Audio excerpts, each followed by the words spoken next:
last WAN show of its type. Actually, last week was the last WAN show before some major that's a bit of a changes that we'll be talking about. Sure. I mean, do you agree that it's a very big change? It's sure, but I think framing it that way makes it like less concerning. You just ruined all the... No, I think it's pretty concerning. Okay. WAN show will never be the same. We'll be talking about that. We'll also be talking about all the tech news from this week, including, oh, really? GPUs are supposed to go up in price? Yep. No! We already lived through this one! Multiple times. This is double jeopardy. You can't get charged for the same crime twice. You can't... Yeah. You can't be a witness for your spouse's crime. You can't live through a GPU apocalypse twice. These are fundamental laws. This is we're beyond twice though. What else we got? Grok completely ruined my morning. Grok is being used to generate non-consensual sexual images of both adults and children. And it's like actually as bad as it sounds. We'll talk about that later. Good news. And apparently, come on, good news. Oh, I was going to go for bad news again. No, good news, please. Okay, please hold on. Balance it out. So far, we've got bad news, bad news, bad news. Okay, this is going to sound like bad news, but I think it's kind of fun. Unlucky RTX 5080 buyer who received rocks did their own investigation, and they got their replacement from Best Buy. They won. Oh, well, that's good. Yeah. All right. It's kind of sick how they did it. Let's go with that.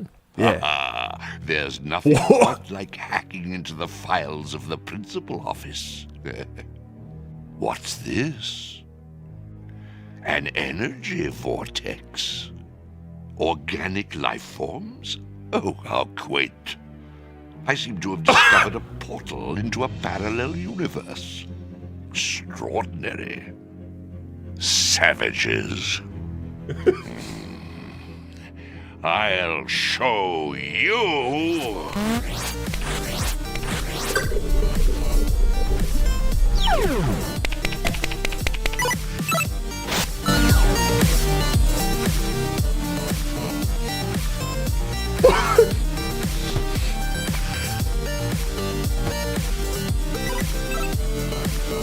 The WAN Show is brought to you today by Vessi, DeltaHub, XSplit, and MotionGrey. Alongside, of course, our wrap partner D-Brand, our laptop partner Razer, and our chair partner Razer, who, if they thought they were going to be treated more respectfully than our previous... Wait, was it already upside down? You guys are such trolls. There, it's perfect. It's perfect if you the way didn't it was. notice and you put it, if you hit the correct that way, that would have been so funny. Almost. It almost happened. I was so close. All right, why don't we jump... That intro was amazing. Who made that? I actually don't know. I would assume it was Noki. I assumed that as well, but I didn't see like a thing or anything. So why don't we explain what the heck It was just not went Noki. on? It was not. Who was it? I don't know. It was the team themselves. Really? Really? That's so cool. Okay, we should explain it. Yeah. ReBoot was a Canadian animated television series that was produced by Vancouver-based Mainframe Entertainment, alongside Alliance Distribution and BLT Productions, and it originally aired on YTV from 1994 until 2001. That's right, ReBoot was my childhood. That's what computer animation looked like when I was a kid. Yeah, me too. And it's notable for being the first made-for-television CGI series with full half-hour episodes. ReBoot Rewind is an 8-part documentary series about the show that came out in 2024, and now the documentarians are collaborating with Mainframe to remaster the series from its original D1 tapes. Okay, this says last Friday because we put off this topic for a couple weeks, but recently, the ReBoot Rewind team put out an update video on the progress of the D1 tapes being recorded. And Sven gave me the TLDR. Every episode has been captured off the D1 tapes, which was non-trivial. Yeah. BTS machines are being used to capture the footage at the original 576p, and LTT has actually been helping with this project for like 2 years now, supplying Kioxia drives for storing the footage, as well as helping pay for some of the machines and parts of the machines. See, there was a big challenge getting even a single functioning working machine to read these tapes, because media production moves so fast that no one's really thinking about how we're going to preserve all of this stuff. And in the early days of computer animation and digital production, the standards were hardly even standards. Yeah. And they didn't last very long, and they weren't interoperable. So this And when the like manufacturing pipeline for making these things goes away, it's actually extremely difficult in some cases to like make bespoke parts for these things. So needing to source stuff was rather difficult. So we should have a video coming out in 2026 on LTT about this project. It's been literally years in the making now. And then at the end of the video, the Reboot Rewind host mentions they happen to also have the D1 tapes for Transformers Beast Wars, aka Beasties, as it was known in Canada, along with other cool old CGI shows that Mainframe Studios worked on, and they're trying to get in touch with people about remastering that stuff as well. Shout out to Brian. He's the one doing a lot of the hard work to restore each episode, which is being meticulously checked for transfer errors and mastering glitches. Awesome. They also did the fun intro for today's episode. There you go. That was sick. That was very cool. Also, Sven told me that the Reboot Rewind folks shared some restored cutscenes from a Reboot PS1 game, which is linked above. People will go nuts for these animated cutscenes because they've never been seen in better than PlayStation 1 FMV quality. Seriously? Okay, that's pretty cool. That is pretty cool. That's pretty cool. Oh my God, that looks clean, dude. Holy crap. We had a give and take relationship. She gave me the power to control the tears, and I took her life. And next time, the Guardian won't be so fortunate.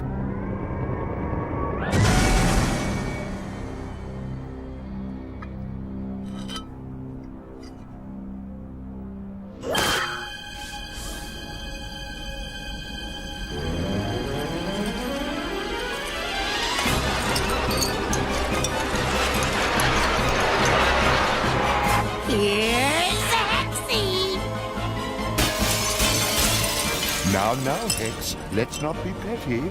Accidents can happen.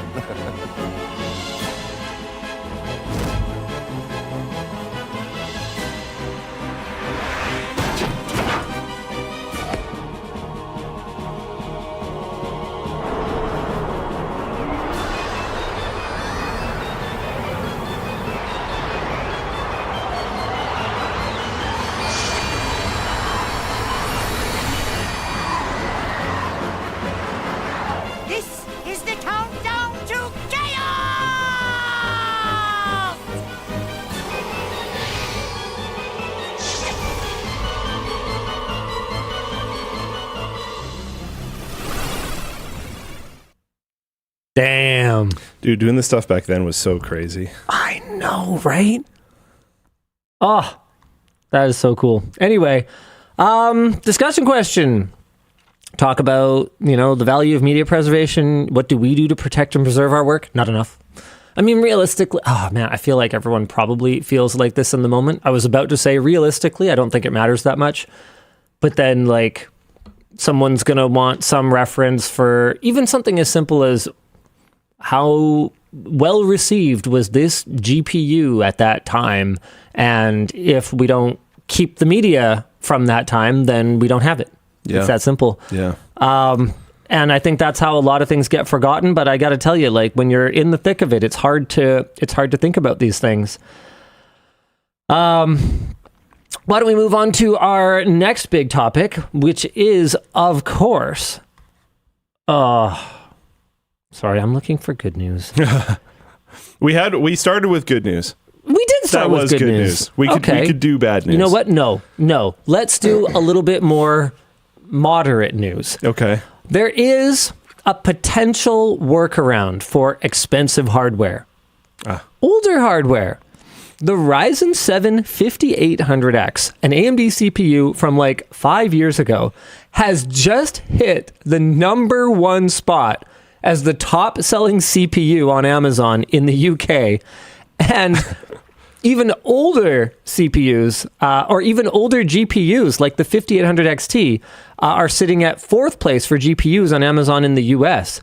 eBay is currently flooded with people selling older hardware, CPUs, GPUs, motherboards, and yes, of course, older DDR4 and even DDR3 memory. And I want to shout out TechSpot here for doing a little article that Luke has actually been bugging us to do something about, which we are actually working on in the background as well, although a slightly different angle, but doing a little article talking about the usability of slightly older hardware.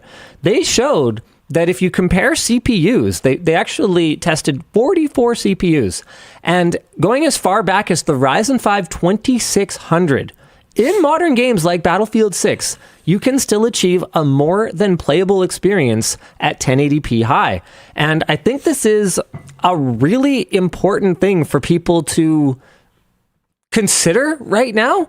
It's like, this is not really, our discussion question is not really a question, it's more of a statement. You don't need to buy new expensive hardware. Dude, my one of my buddies from high school, his son is currently running, I might get some of the specs wrong, sorry, but I think it's like 8 gigs of RAM, maybe 16, but I think it's 8, a GTX 1080 and a 7000 series Intel processor, and he plays whatever that Riot Games shooter is, Valorant, and Arc Raiders, and he was saying in Arc Raiders he was getting over 80 FPS. Just like, dude, these are ancient pieces of hardware at this point. The 1080 doesn't even have like official continual driver support, but like, I don't know, whatever. If it plays the game that you want to play at like 80 something FPS, why not? And like, do I love $100 spending $100 on an old GPU very like that? old GPU. No, I don't love that. But it's also $100. But it's also $100. And there might be a better. This isn't a suggestion. That's just a rig that I know of that's running. Yeah. So, no, 100%. cool. And here's the thing too, is like, I can totally understand people not wanting, like being frustrated to hear, like, are you basically just, telling me that, $2 ought to be enough for a child? They don't need $10 or $20 or whatever that ridiculous thing was. No, I'm not saying that at all. I'm saying that channeling your inner scrapyard warrior is a great way to ride out times like this. Like, I guarantee you, I don't think I've actually ever asked Luke this, but I guarantee you that at some point he built a stopgap system. Sure. Something to tide you over while you waited for something else to be more affordable, or something else to release, or when you were in between selling your last generation GPU and waiting for a deal on a new generation one or whatever. I mean, I had like, I think I've told you about this before, where I was able to buy a platform upgrade through the Intel Retail Edge program, but I couldn't afford the rest of the upgrade for like, I think it was like half a year or something. And one of the ways that I was able to afford it was I sold my old platform and my old case. But that meant that I didn't have a case. I got the new platform, but didn't have a case. So I got this like hand-me-down case, but the power button didn't work. So I set up like a rubber band bow, basically, and a pencil. Nice. That was, so I could reach under my monitor and poke the pencil, and it would press the on motherboard power button to turn the system on. Nice. And I had that for at least half a year. Nice. Whatever, who cares? And that's totally... I think stuff like that's cool. And that's totally fine. Making stuff work is cool. When did that not be... I thought it was fun. When did that not be cool? I almost always... For a long time there, I apparently don't build my own computers anymore, because the last two that I've had, either you or your kids have built. But actually last three, because there was a revision in that one case. So the last three, I mean, I had a little bit to deal with the one in the middle, but still. But before then, I would always include one thing that was just like a weird solution, because I thought it was fun. Like there was one time I mounted my pump on a cutout piece of the mud flap of my old car to use as like sound deadening So it was on this like rubber panel instead of a plastic panel in the case, because it made it was just quieter, and it worked, and it was awesome, and I liked that part. So don't like feel bad about doing things like that. I've always thought that's super cool. And something that's really important to note about stopgapping is that it can help. It might feel like, well, I'm buying something that is going to like go down in value and effectively like waste a bunch of my money instead of the thing I actually wanted. So I might be better off just getting the thing I wanted. But let me show you guys just some interesting math here, right? So a 1080 you can acquire pretty easily for about $100. And if you don't feel like paying shipping on it, don't pay $200 for one. Yeah, do not pay $200.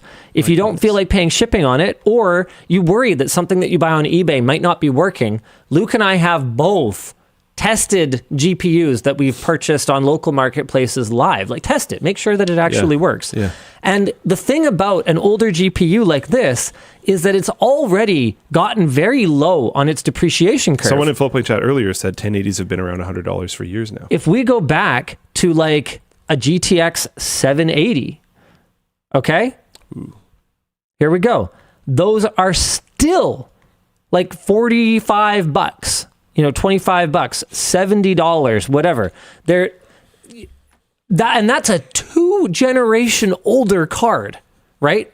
Like, wrap your brain around that. You could stopgap with this 1080 for 3 or 4 years, and it might lose another $50 to $75 in value. Whereas if you could wait a year, or you could wait a year and a half on a current generation card, the second that gets replaced by something, I guarantee you that you will gain more by just delaying that purchase than you lost by acquiring that stopgap card and then just reselling it.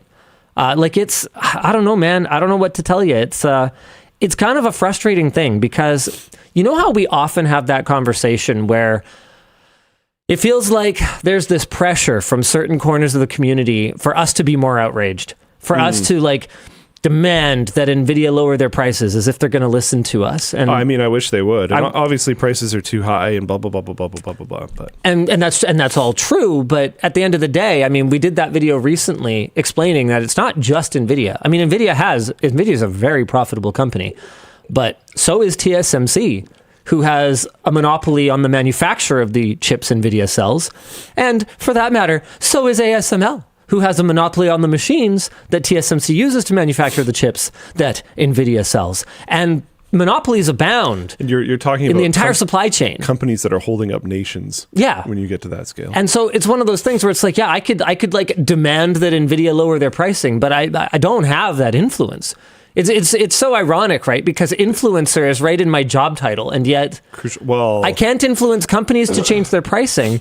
And our discussion question here is it frustrating that it seems to go the other way too? Because for over a decade, you and I have been going yibbity yabbity yabbity yakety yakety yakety yak at our audience. That is what we sound like. Going, hey guys, with you don't have to buy a brand new one. The secondhand market exists. Making do with something scrappier is honorable and based. Scrapyard wars. And it doesn't even seem to mean anything. Does it? Some people get it though. Some people do get it. Every once in a while, you'll see a post on the subreddit where someone's like, "I did my own scrapyard wars and I came up with this or whatever." Those are big moments for me. I genuinely love that. This was one that was. You're never gonna hit everybody. You know? I know. That's okay. This was one that was frustrating for me. This video bombed out of the gate. Like, it sucked. It's done okay in the longer term, which is heartening. It's whatever the opposite of disheartening is. I remember this having issues out the gate, though. I do remember that. But you know what? In spite of it having issues out of the gate, this video about, scrapyard warring, like a Facebook marketplace home theater setup for a fraction of the cost of even a crappy sound bar, did inspire multiple posts on the subreddit of people being like, I had no idea. This is so cool. I love my setup now. Thanks for inspiring this. That's awesome. That's why we do it. That's why we play the game. I loved it. I'm glad when people get the point. I also find that you learn a lot more about your craft. okay, I guess I'll concede that building computers is not quite as easy as adult Lego. But when it's all brand new out of the box stuff, it is a lot more simple. And you're often dealing with like configurators on websites that are telling you compatibility things off the hop, all the blah, blah, blah, blah, blah. When you're on the used market, you're trying to price min-max, and that often means mixing things together from different sellers in different areas and trying to make sure that everything's going to work, and trying to learn how to diagnose like on the spot if you can go visit somebody and be like, hey, can I bring a test bench to test this thing? I've done that a bunch. And learning what program you should run to try to verify if it's legit on the spot, all those different types of things. You're learning stuff about your craft, which is kind of like fun and cool. I have that old board, by the way. If you want to do, I don't know if you want to do a video on that or what, but the board with the wire repair, it's at my place right now. Okay, yeah, that's probably an interesting one. From Scrapyard Wars Season 4, there was a repair that, I mean, it goes above my head. I'm sure a bunch of people watching might understand, but I don't. There's a single wire that runs from one fan header to another fan header on a very specific pin on each, probably power. But if that wire isn't bridging those two fan headers, it doesn't work. And if it is, then it works perfectly fine and has worked perfectly fine for years. In some cases, acting as like a 24/7 server for like months at a time and stuff. Like no issues, just as long as this wire is bridging these two fan headers. And this motherboard made magic smoke at some point. Yeah. So I can't quite fathom it. Who knows? But stuff like that's awesome. Like that gets me way more jazzed up than like some random new motherboard. What's up? I can tell. Oh. Yeah. Anyways, off that topic. What are we supposed to be doing, Dan? How's it going over there? Oh, he's chill. He's relaxed. He's vibing out. Christmas energy strong. Headline topic is technically the thing. Yeah, probably that. It's not ominous. How do you want to approach this? I mean, you're the one that keeps trying to let the cat out of the bag. I'm not about cats getting out of bags. I keep cats in bags. I'm like a cat bag kind of guy. I don't think so. You leak a lot of stuff on WAN Show. I mean, I don't know if you can. Yeah, but I keep all my cats in bags. Are you going to use the proportional argument? I you thought have you so meant, many things to leak. I thought you meant literal. I thought you meant, no. Yeah, no, okay, sure. Figuratively, Yeah. yes, I let a lot of cats out of bags. All of my actual cats are in a bag right now. Oh, wow. All together, yeah. No. I braced for the clarification. It's sad that it had to happen, but it did have to happen. The WAN Show is officially, as of yesterday, under new management. What? Well, not really under new management, actually. The management is the same. But the ownership is different. This is a pretty major change going forward. But I have... I don't know what you would call it, but I have abdicated half of my ownership stake of the WAN Show. People are saying sold out. To Mr. He Luke. did sell out. Mr. Luke Lafreniere. He sold out to me. It's official. The WAN Show is a 50-50 partnership between me and Luke. We have what's it called? We've incorporated a new media holding company, Adequate Media Inc., which owns the WAN Show. So technically, my half of it is actually owned by me and Yvonne because we are one person from a legal standpoint. So we own half of the WAN Show. And then Luke officially owns the other half of the WAN Show. We've had a lot of questions over the years about, what is Luke's equity stake and this and that. And the answer has always been Linus Media Group was founded and seeded by me and Yvonne, and we've owned it 100%. But the WAN Show clearly has two people in its soul, and one of them is this guy. I think that for the WAN Show to continue to be the WAN Show forever, the only right way to safeguard its future was to have it be a Linus Luke equal partnership. So the change then, the big change is that the WAN Show is safe. And that the WAN Show will not change. That's the big change. Well, it is a big change. The WAN Show was unsafe. Well, no, I mean Then it's not a change. You and I have talked about it, right? That, you know, if you took a position somewhere else, or that if I retired from making daily tech tips videos or whatever, We'd still want to do that we wanted to continue to do the WAN Show. But that agreement, right? It's verbal. It's handshake. It's, you know, we're friends, but it's not codified. It's not in black and white. Yeah. There's no guarantee that we'll be able to put together the correct financial incentives to ensure that. Whereas now, it's very clear. Yeah. And I mean, there's still like, some people are saying like, oh, it shouldn't be 50-50 because someone should always be able to make decisions and stuff. I'm like, yeah, I mean, it's still kind of in Linus's hands if we're being real about things.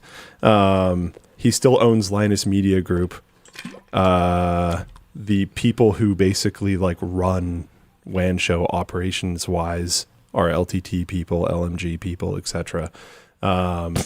This is not like, yeah. However, it's very cool symbolically. That's today. I don't know what our however corporate many structure years will... down, because when we've been talking about WAN Show futures, we've been talking about like that we want to keep doing this in like 20 years. Yeah. Plus. So this is a step towards it being reasonable to do this in 20 years.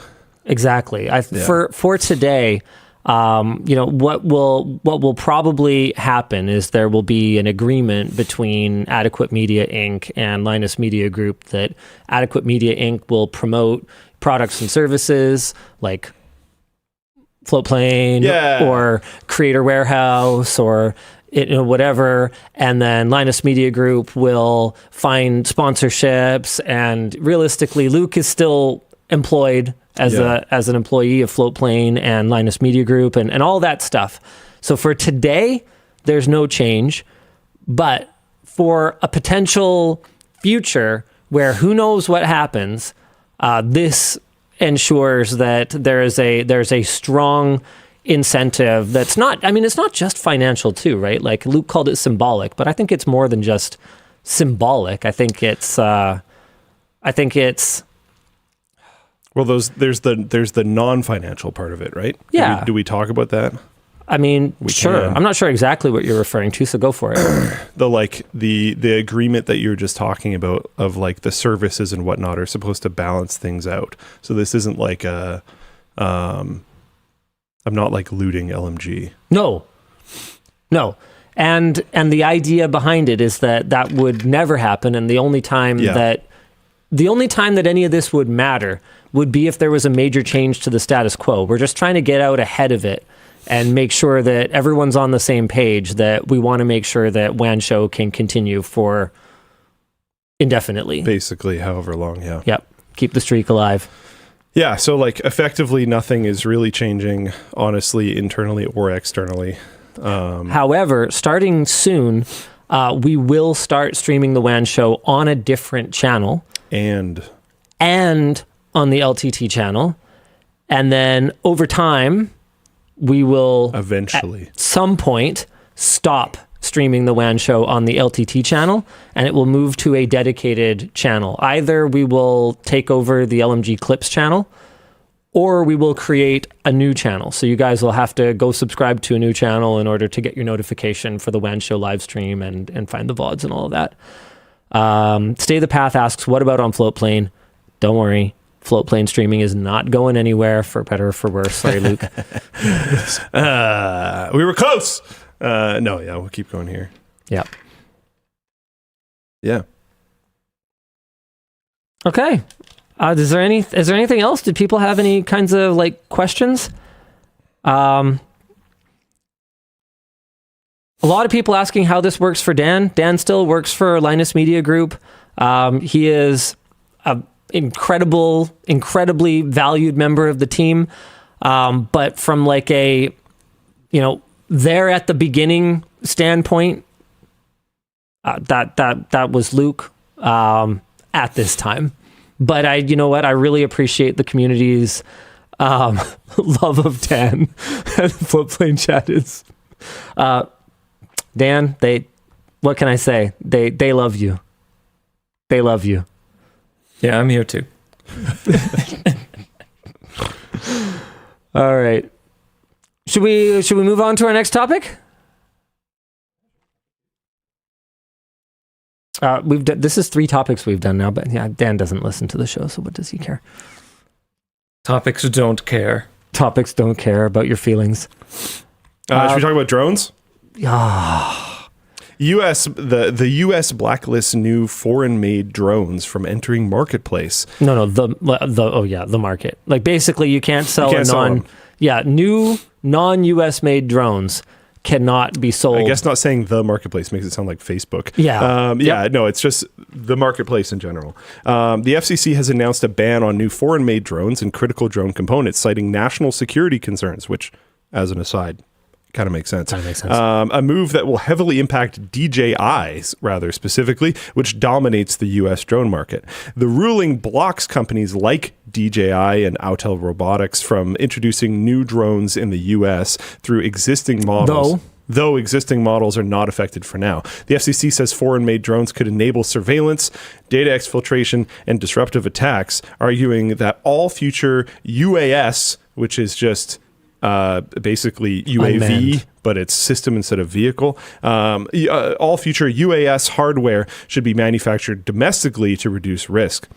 And these are not entirely ridiculous sentiments. No. Drone pilots and commercial operators have pushed back hard, warning there are no real alternatives to DJI's affordability and capability. Industry groups say many businesses could shut down without access to DJI hardware, while DJI itself calls the ban anti-competitive and claims multiple reviews have found its products secure. It's definitely anti-competitive, and there are major downsides for that. There's that whole thing where like China encouraged Tesla to come into their market to push their own players to be more competitive. Basically like invite the big dog in to get your people to act up. Clearly DJI is already in the States, and people are saying there is no alternative. So that's not exactly working stateside. So I had a chat with my brother-in-law. I've talked about him before. This is the company that he works for. It's pretty cool, by the way. They're basically they're building a platform that is designed for individual drone operators to be incentivized. You can actually kind of see it in this visual here. Be incentivized to capture high-resolution drone imagery for global mapping, and not just like mapping like Google Maps, but more like the kinds of high-detail models of our cities and the world that could be used for things like mineral exploration, or for one of the ones that he brought up for me was like firefighting.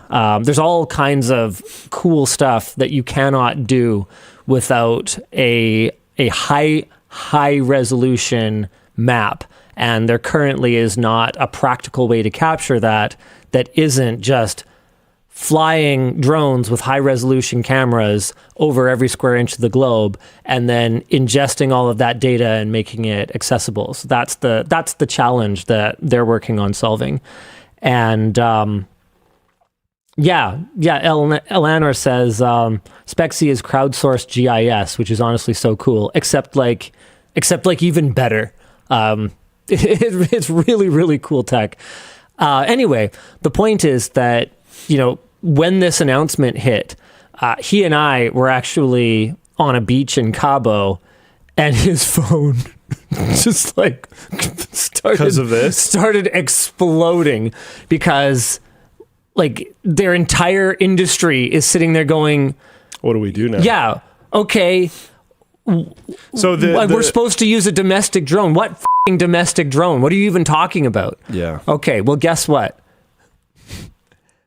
Just like it always is, there's a political angle to it. Oh, is there like some company? Is there some company? Oh my God, I'm trying to use your website. This is terrible. Second new board, blah, blah, blah, blah, blah, blah, blah, blah, blah, blah, advisory board, blah, blah, etc. Drone company. Yeah, of course it is. Super cool. That makes sense. Yeah. Yeah, I definitely, if we completely ignore that part, because Sure. like obviously, I don't know, the what is it? The Donald Trump. It doesn't seem the obvious Kennedy to Center or everyone. something. It doesn't seem obvious to everyone. Fair enough. But even if we ignore the clear corruption issues, I understand why they would want to do something like this. Yeah. Future warfare, like even if you look just within the confines of the Ukraine war, Oh yeah. future warfare has completely changed. And it is extremely drone based at this point. And if you don't have domestic drones, and if you're like, yeah, our entire domestic drone industry is actually just DJI, I can totally understand why that would be very concerning. I think there are other ways to solve this. I think there are ways to incentivize like stateside drone companies, stateside drone manufacturing without just banning competition. But I can understand why, from a defense perspective, you would want to make sure that you're protecting, not necessarily banning competition, but protecting your own drone manufacturing. I think there's a variety of ways to do that aren't banning it. The only thing I'm saying is that I understand why they're doing this, not that I necessarily agree with it.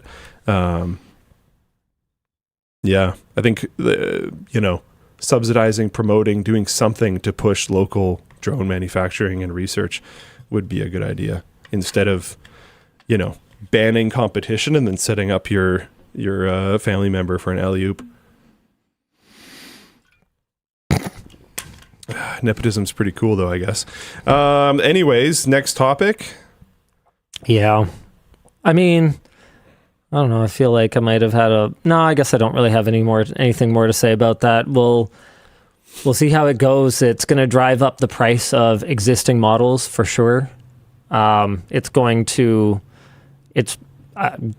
cause a delay in the quality of available drones in the US compared to other markets where DJI will continue to export and continue to innovate.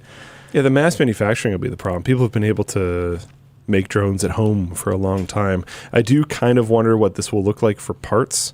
Did it mention parts in here? Drone market, blah, blah, blah. Okay, yeah, so critical parts. Sure. It doesn't just include parts, so the FPV community is like losing their minds too. Because even it's not full drones, it is drones and parts is what you're saying. And critical parts. Yeah. Yeah. So it's like, where you going to get your US made processors and motors and everything? Yeah, that's like years out, I think, at the least. Yeah, well, we'll see how it goes. If kind of ever. That'll be interesting. We'll see how it goes, man. Actually, this is a good question. Is this going to be as good as the Trump-backed drone company going to be as good as the Trump phone? Did that thing ever get delivered? Let's have a look here. Oh yeah, no, it exists today. What is this? Okay, yeah, first ever smartphone is delayed, and the government shutdown is to blame. Oh, okay. Oh, nice. That's good. That makes sense. Why does that make sense? What would that have had to do with anything? Same coverage as the whatever. Okay, yeah, so they're still pretending that this is going to be a thing. Is there still anything on here about it being like made in the USA, or is that gone now? Because at the beginning it really was. Built for people who expect more. Okay, it seems like they've removed anything about it being American made. So it looks like there are some designed with American values in mind. Well, like it not existing. So they have a refurbished S20. Oh, they have additional phones now. They have refurbished phones. And then, okay, proudly American. What does that mean? Designed with American values in mind. with American hands behind every device. It is amazing how much you can pretend to say something and not say it. It's brought to life here in the USA. That doesn't... American proud design. None of that says or means made in the USA. None of it. Oh, man. I don't even know why they care. I don't even know why they bother to pretend. Because it's not like anyone's enforcing anything anyway, so they might as well just say it's made in America at this point. Someone linked this list. Yeah. The blue list. It's a cleared list of drones, but it says specifically it's a cleared list for drones approved for DOW, which I think is Department of War, because they renamed Department of Defense. Sure. And there are Skydio drones and other various things on here, but I don't know if this is consumer cleared or if this is just Department of War cleared. I'm unsure. This is great. Kitty says, don't try to understand the grift. It's just a grift. It's like closely inspecting a brown paper bag on your doorstep. You already know what it is. Get out of here. Yeah, that's fair. Comical. Sort of. Well, we could do a tech house update. Yeah, do it. I was there today. We took possession 3 days ago, and I didn't get a chance to go there until we did our shoot today. So if you haven't been keeping up, there was a video on the LTT channel where we went shopping for a tech house, and the idea behind it was pretty straightforward. We've done a lot of kind of upgrades in my house to the point where my house is fine, and we don't. Oh yeah. Are your auto lights fine? Oh, well, no, but that will fix. Actually, Innovelli's shipment of new lights with millimeter wave detection that are going to be way better, and I'm really excited about, have lots of fixes compared to the ones I'm using now, is like in customs clearance right now.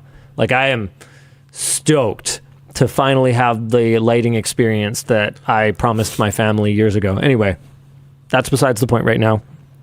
The point is, we don't need to make another video of Linus upgrades his living room TV every other month. My living room TV is fine. And so this tech house is going to give us kind of like it's almost like a test bench.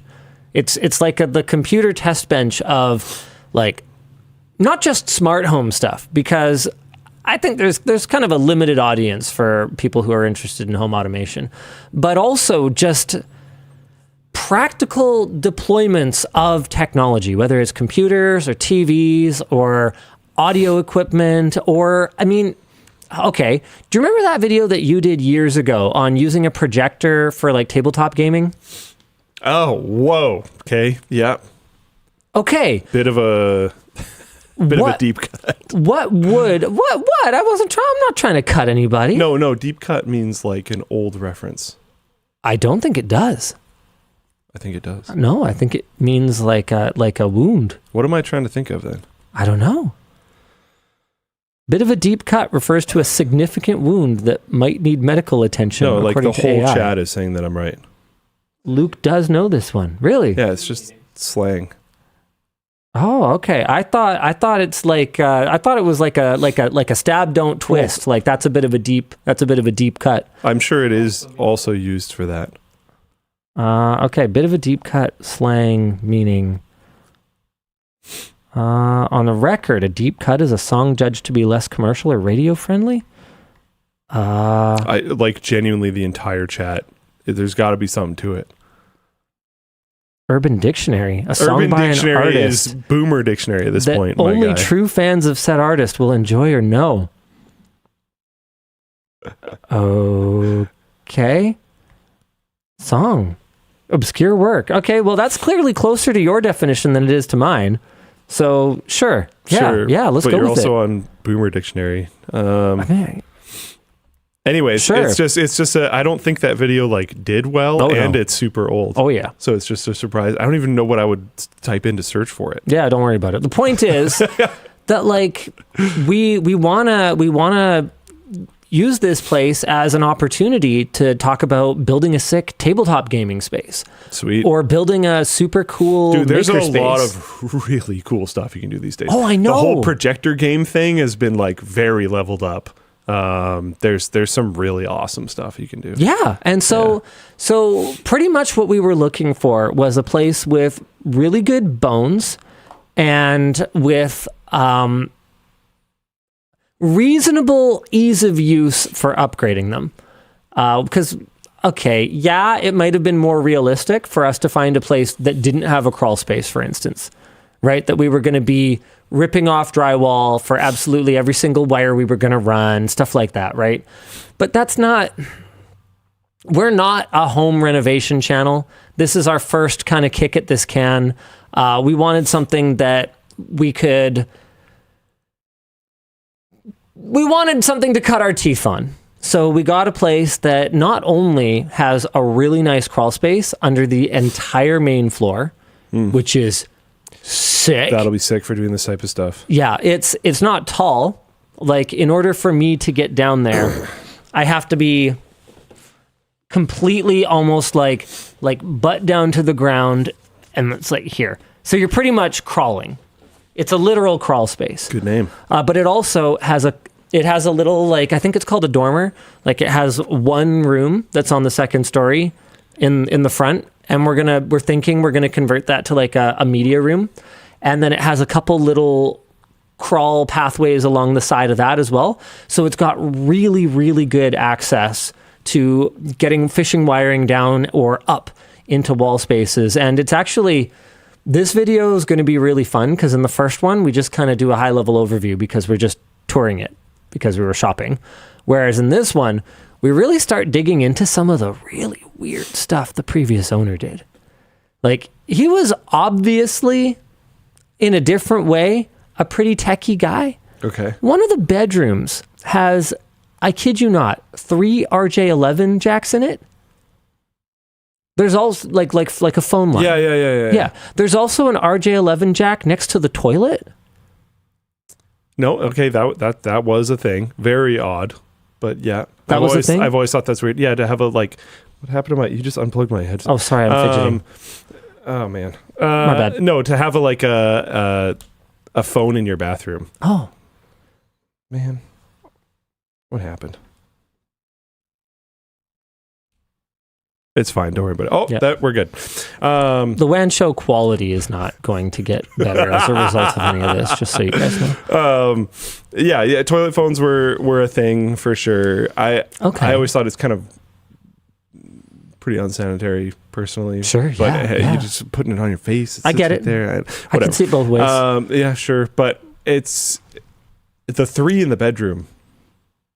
That's interesting. Yeah, I couldn't quite wrap my brain around it. He had a CD player in his kitchen, which I thought was pretty cool. Nice. Man, there's, oh my God, I swear.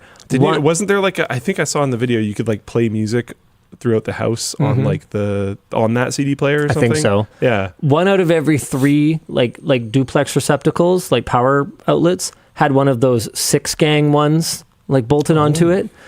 He was a major fan of power strips and extension cords. Like, he had an interesting system where you could only run either the clothes dryer, or you could run this extension cord 240 volt outlet that he had just like coiled up using in-wall wire and just like into an octagonal box like thing that he had in his garage. So he had like a 240 volt extension cord in his garage that you could not run at the same time as the dryer, and he had kind of sick a sign above the dryer in German not to run it at the same time as the one in the garage. Kind of sick. Yeah, like it's honestly like people are saying that sounds bad. I don't know enough about that being like dangerous or not, but it sounds pretty great. Oh, let me put it this way. I think this guy's idea of safety first was the 4 fire extinguishers that he had in his garage.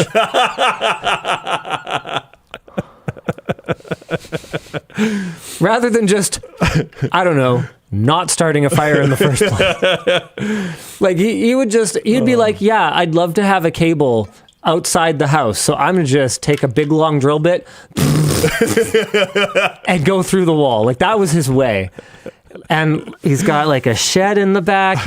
He had a bit of an infestation. So we found that in the inspection report, which Colton did not share with me until after we a lot of the places around here have bought it and took possession. So anyway. This ain't Alberta. Yeah, infestation, major infestation. His solution was these little noisemakers that you plug into.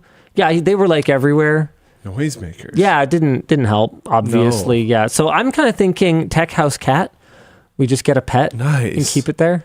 And then that'll take care of it. Colton doesn't want to do that, though. He wants to like hire an exterminator. I think that's so dumb.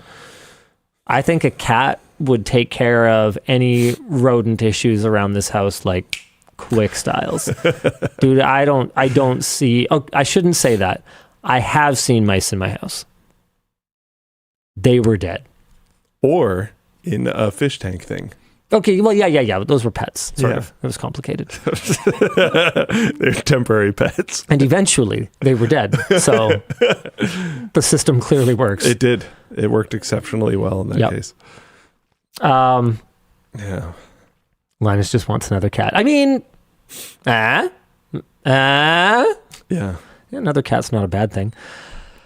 I'm trying to think what else is there to say about it. Oh, there were some other things that were found in the inspection report that I found out about today on the shoot. Are you saying those? Yeah, sure. Apparently one of those particularly bad. Yeah, you know about the foundation issue? Yeah. Foundation and drainage issues. Oh, I didn't know about the drainage one too. Yeah. I mean, usually they, as far as my understanding goes, they often go hand in hand, but yikes. So I guess we're going to have to figure that out.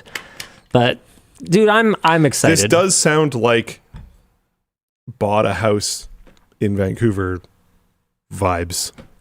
Not Vancouver, but I'm saying that for the public. Greater Vancouver area. Yeah, the public audience. But it's sort of how it goes. A lot of them have infestations. A lot of them are old and have foundational problems. A lot of them have previous owners who just kind of YOLO'd stuff. Oh yeah, there's a lot of that. Yeah, unlike Australia, where it's like apparently illegal to make improvements to your own house if you're not certified. You know about this? No. You don't know about this? No. Yeah, it's a thing. That sounds annoying. Well, yeah, but the flip side is that I bet they probably don't have stuff like we saw in this house. I mean, their housing market is just wrecked. So, I mean, so is ours. Australia. So yeah, there's that. Yeah. And maybe I misunderstood that. Anyone from Upside Down Land can verify for me? Anybody? Bueller? Dylan K.A. says, I have an illegal back deck in Oz. Didn't get council approval. Apparently, electrical is a no-no. Yeah, says Old Tom. There you go. 100% true in some ways. Okay, yeah, there you go. Migor says, would you trust a criminal to fix their own home? They're not all criminals. They're just descended from them. Totally different ball game. Okay, I don't believe in the sins of the father. Okay, that's not how this works. So, dude, this place is like downright scary. Some of it, like I found this like rotten box in the backyard that just had an outlet in it. That there's no way that it was like watertight. And that outlet had one of those freaking 6 outlet things on it. Oh, no. Just in the yard. Like, why? He didn't even have more than one thing plugged into it. So why? He just put them everywhere.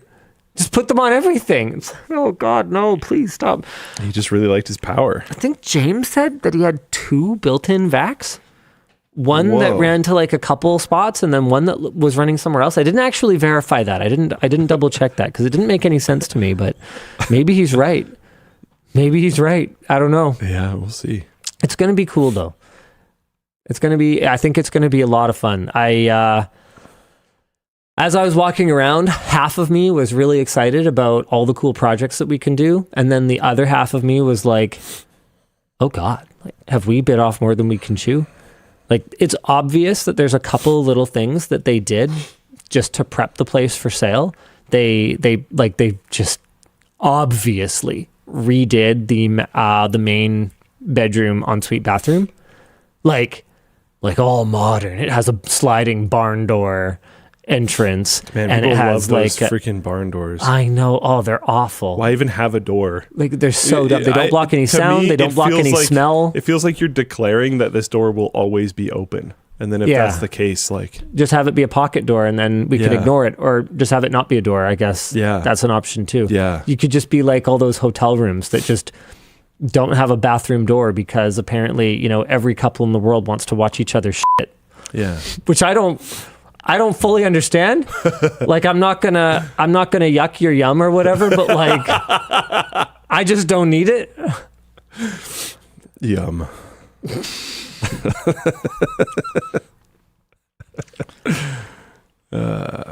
So, yeah, what was I going to say about it? Yeah, right. So they redid the main ensuite bathroom, and it looks so out of place, like just completely out of place. They did like a granite or marble countertop, and then like this new shower that David Pankratz was there today. He was like, "Oh, that's a Costco shower." I was like, "Okay, yeah." And so they did that. They put in a bunch of new like vinyl plank flooring in some places, and then they just left the like pink carpet or whatever it is. It was 90s. It was the 90s. It was a different time. They just left that other places. Pink carpet was a thing. And then apparently the inspection report found that it was either the ensuite or it was the main floor bathtub is just draining directly into the crawl space.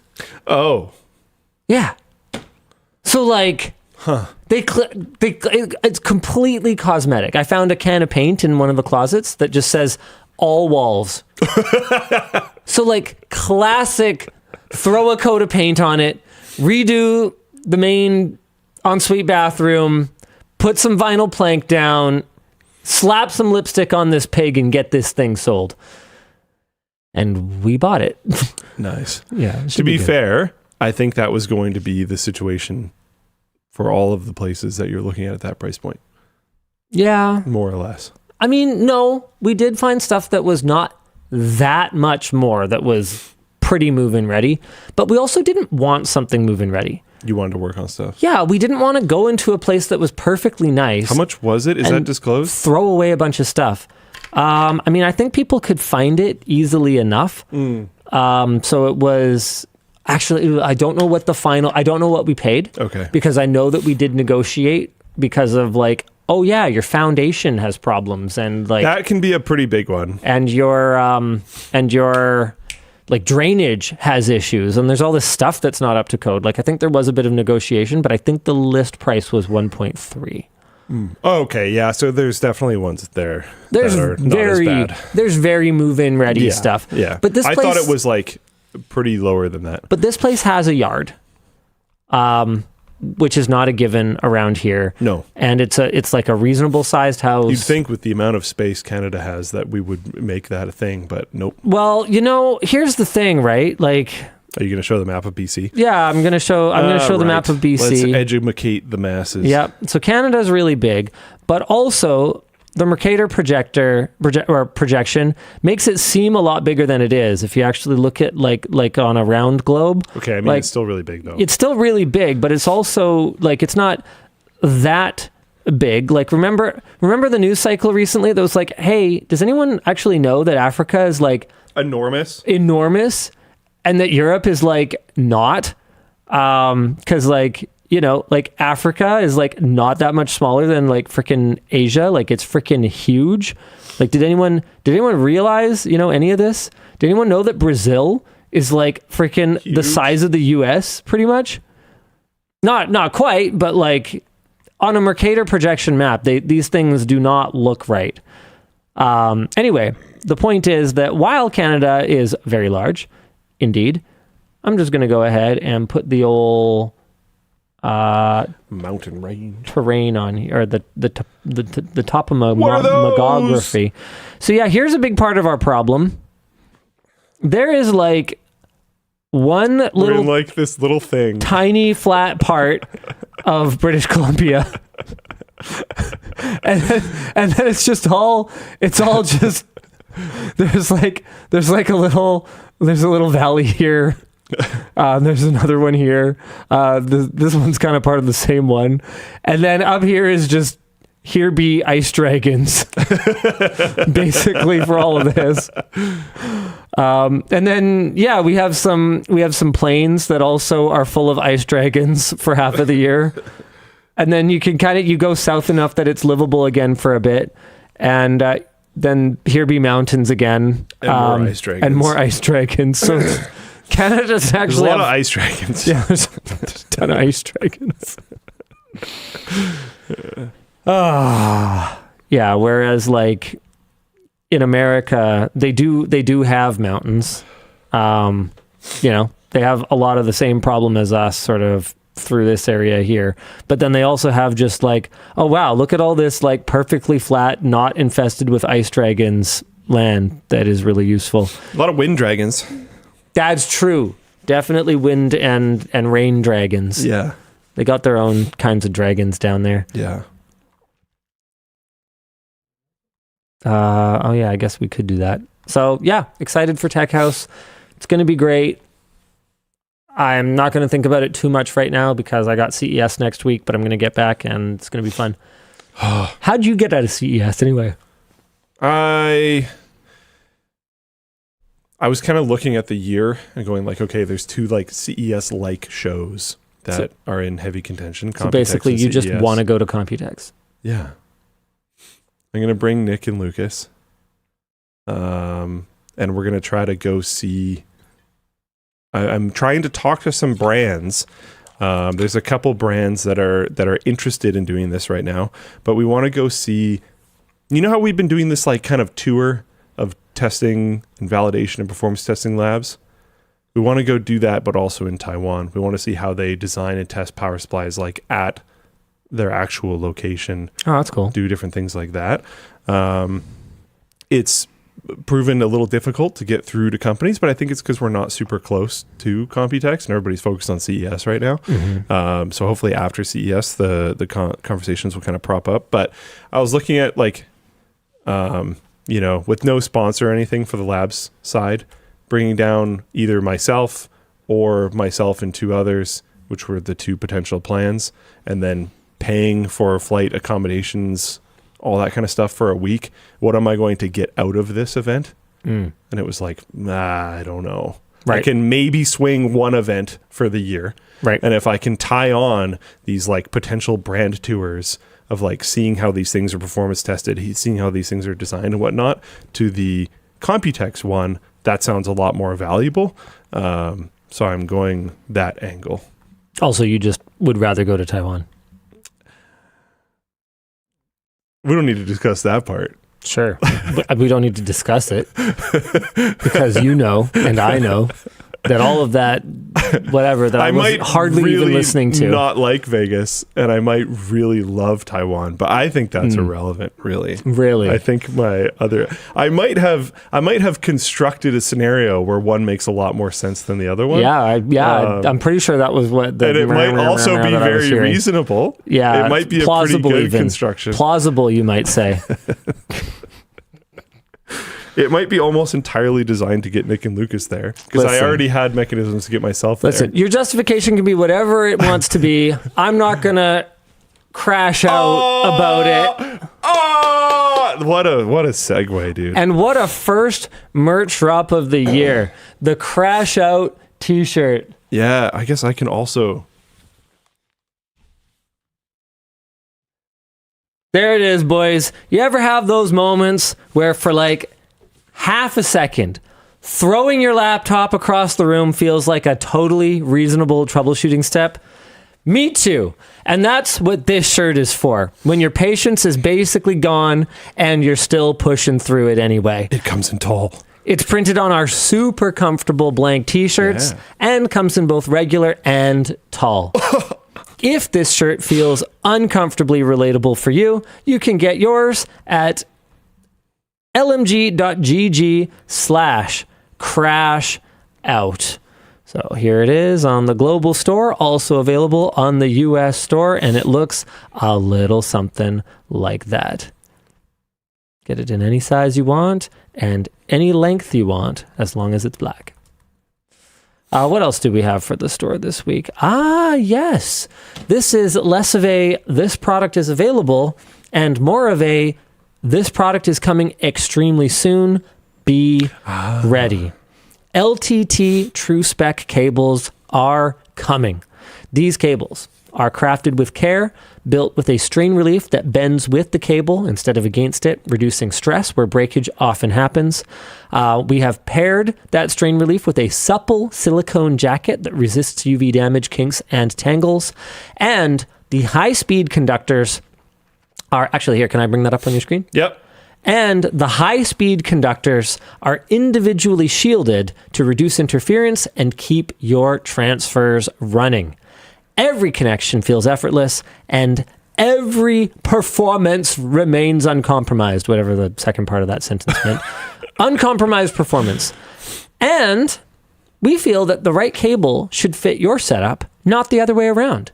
So whether you need a short run for your desk or a longer reach that goes across the room, we will have an option that will work for you. Each connection type, USB A to C and USB C to C, comes in 16 thoughtfully chosen speed and length combinations.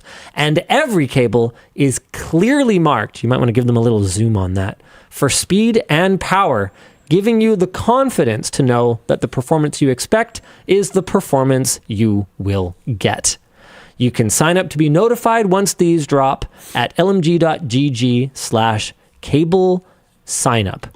Now, it is worth noting that you guys might look at that 15 watts on the one that was on the left and go, well, that seems pretty weak at a time when you can do up to 240 watts on a USB cable.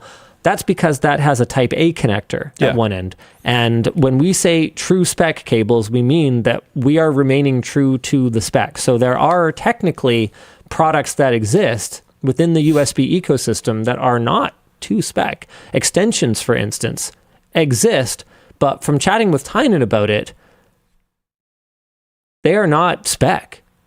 Like there is no accounting for the connector losses and the losses from the length that we're adding to these cables. When you plug a cable into an extension, you just gotta like pray to Thor that it's gonna work, because that's about your best shot of ensuring that it's going to. And that doesn't mean that it won't work. It just means that it might not. So we are sticking with whatever the maximum official spec'd power and data transfer is within the USB specification for any given length. So what you might notice is that our longer cables, even using the same connectors at the ends, might be rated for a slower data speed. That doesn't mean that you might not get a better data speed if you happen to have, really tolerant devices at either end, but we aren't going to guarantee it. We're all about true spec on these. I really like the name personally. Yeah. I think it makes a ton of sense. Frosty Kyoger says the marking's nice. I had to Sharpie a label onto my only 10 gigabit per second capable cable. Yeah, right. Like, it's so annoying. So that was a big part of where this came from, is like, in my life, I have 1,000 USB cables, but never the one I actually need in a given moment. And whether it's that they're not rated for a particularly high speed and I'm doing a big transfer and I'm like, oh God, is it faster to go get another cable and restart it? Or is it faster to just wait for this to finish? I don't know. Or whether you get one of those ones that only has the conductors for charging in it and you plug it into your phone and you're like, is it my phone being weird? Like, it's not in data transfer mode, or okay, I'll go get another device, or is it this cable? I just want to eliminate uncertainty from my life. So with the LTT cables, I know that whatever I'm holding, a Type C to Type C at this length, is whatever the best cable could be for that, and I'm G to G. So this is a longer one. So this is a 20 gigabit per second, 240 watt. Are you trying to show how long Type C? Oh yeah, sure, why not? I mean, it's going to go past. So I think this is what, a 6-footer or something like that? Looks like it. Might be a little longer. Yeah. Anyway, this is the one that I carry around for charging my laptop. And it is worth noting that we are not doing Thunderbolt cables at this time. So these are all at most USB 4. VGA? VGA. You don't mean like actual VGA. You mean like display cables, right? Yeah, VGA. Yeah. So we are not doing display cables at this time. We'll see how well these go, I guess. We're gonna see how this is something I think people often forget. New segment. Dude, speaking of people often forgetting, this is 16 SKUs. We are a pretty small company. And this is 16 SKUs. No, this is 16 lengths for each connector type. Double it. This is 32 SKUs. Oh, that isn't what it sounds like. Oh, I understand. For each connection type. Yeah. All right. Wow. So what a lot of people forget is that in the grand scheme of things, we are actually still a pretty small company. So we're dipping our toes in. We're going to start with USB, and then we're going to make sure that people actually, care and are willing to pay for, a silicone jacketed, not gonna be cheap. Properly shielded, high quality cable. And if people care about that, then we would love to explore doing HDMI, DisplayPort. I was carrying audio one cables. of these that I stole from Tynan on a bunch of my trips, and I'd show it off all the time, and people liked it. It's very nice. Yep. But just because people like it and just because it's very nice doesn't mean it will be necessarily sell. commercially successful. So we've really just got to wait, and we got to see how it goes. And that's how you kind of build. That's how you build a business. That's how you build momentum. What? Actually got a merch message asking about display cables. Maybe we want to have a look at that one too. Which ones? Asking about display cables? That's what we were talking about this whole time, Dan. No, I mean, this has more specifics, if you know what I mean. Oh, sure. Yeah. Why don't we do that merch message then? If you guys are, right. So if you want to get notified once these drop, because I can tell you that our initial order quantity, we have no idea which lengths are going to be the big sellers. We went a little tentative on things. So if you want to get what you want to get, go to lmg.gg/cable signup. Make sure that you're on the newsletter, and you will be notified as soon as these drop. We have taken our time with this. We have done it carefully, done it thoughtfully, and I'm actually really, really proud of this product. I'm very, very excited to launch this. Super cool. Okay, so why don't we do merch messages? If you're not familiar with the show, merch messages are the way that you interact with it. Instead of just throwing money at your screen, you throw money at LTTStore.com, which Luke is going to bring up on his laptop right now, which is, of course, a Razer laptop partner. There you go. Yep. Look, this is what their logo looks like when it's upside down.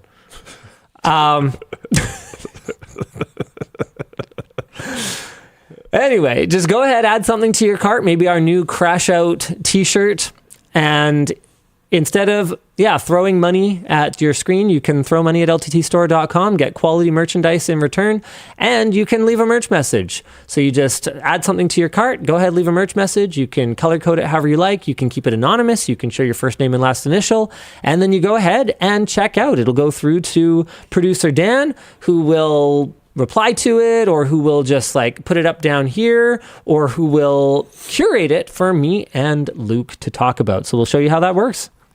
Yeah, so I did get one asking about the display cables. Hey there, you talked about your cables a few shows back, and I was wondering what might or would come earlier, a DisplayPort cable with a chip or an HDMI cable with the fees and development costs and all of that? That is such a good question. That is a good question. What I suspect is that we'd probably get into HDMI with the fees before we would get into a USB cable with a chip. Although this could come down to what our manufacturing partner has more ready to go, because even though this exact design does not exist elsewhere that we are aware of, because no one would be crazy enough to build a cable like this. You're still working with we are still obviously working with a factory that makes cables. and they have certain capabilities. And so if they already have a lot of expertise on the Thunderbolt chip side of things, then doing a Thunderbolt chipped cable might make a ton of sense. Or if they have a ton of experience on the HDMI side, that might make more sense. Tynan's actually been working with them a little bit. Oh, actually, CatOS is right. They do have a chip, but it's not an active cable. So that's the clarification here. Yeah, PD does require it to communicate with devices what its capabilities are. I do But appreciate when I that said- CatOS was like, these are true spec. They say they have a thing. That means they have a chip. So when I say chip, I mean point. a Thunderbolt chip, which we do not have at this time. Linus wrong again, headline. Yeah, I know, right? So it's going to depend on what their capabilities are, and it's also going to depend on what the demand is, right? Like if every other message coming in is like, hey, love truespec cables, I love the ones that I have, I want HDMI cables, then yeah, maybe that'll be something that we'll explore. I would say that the reason that we tackled USB A to C and C to C first is because that's where we see the most value for the truespec product philosophy. In Thunderbolt cables, I haven't had the same problems.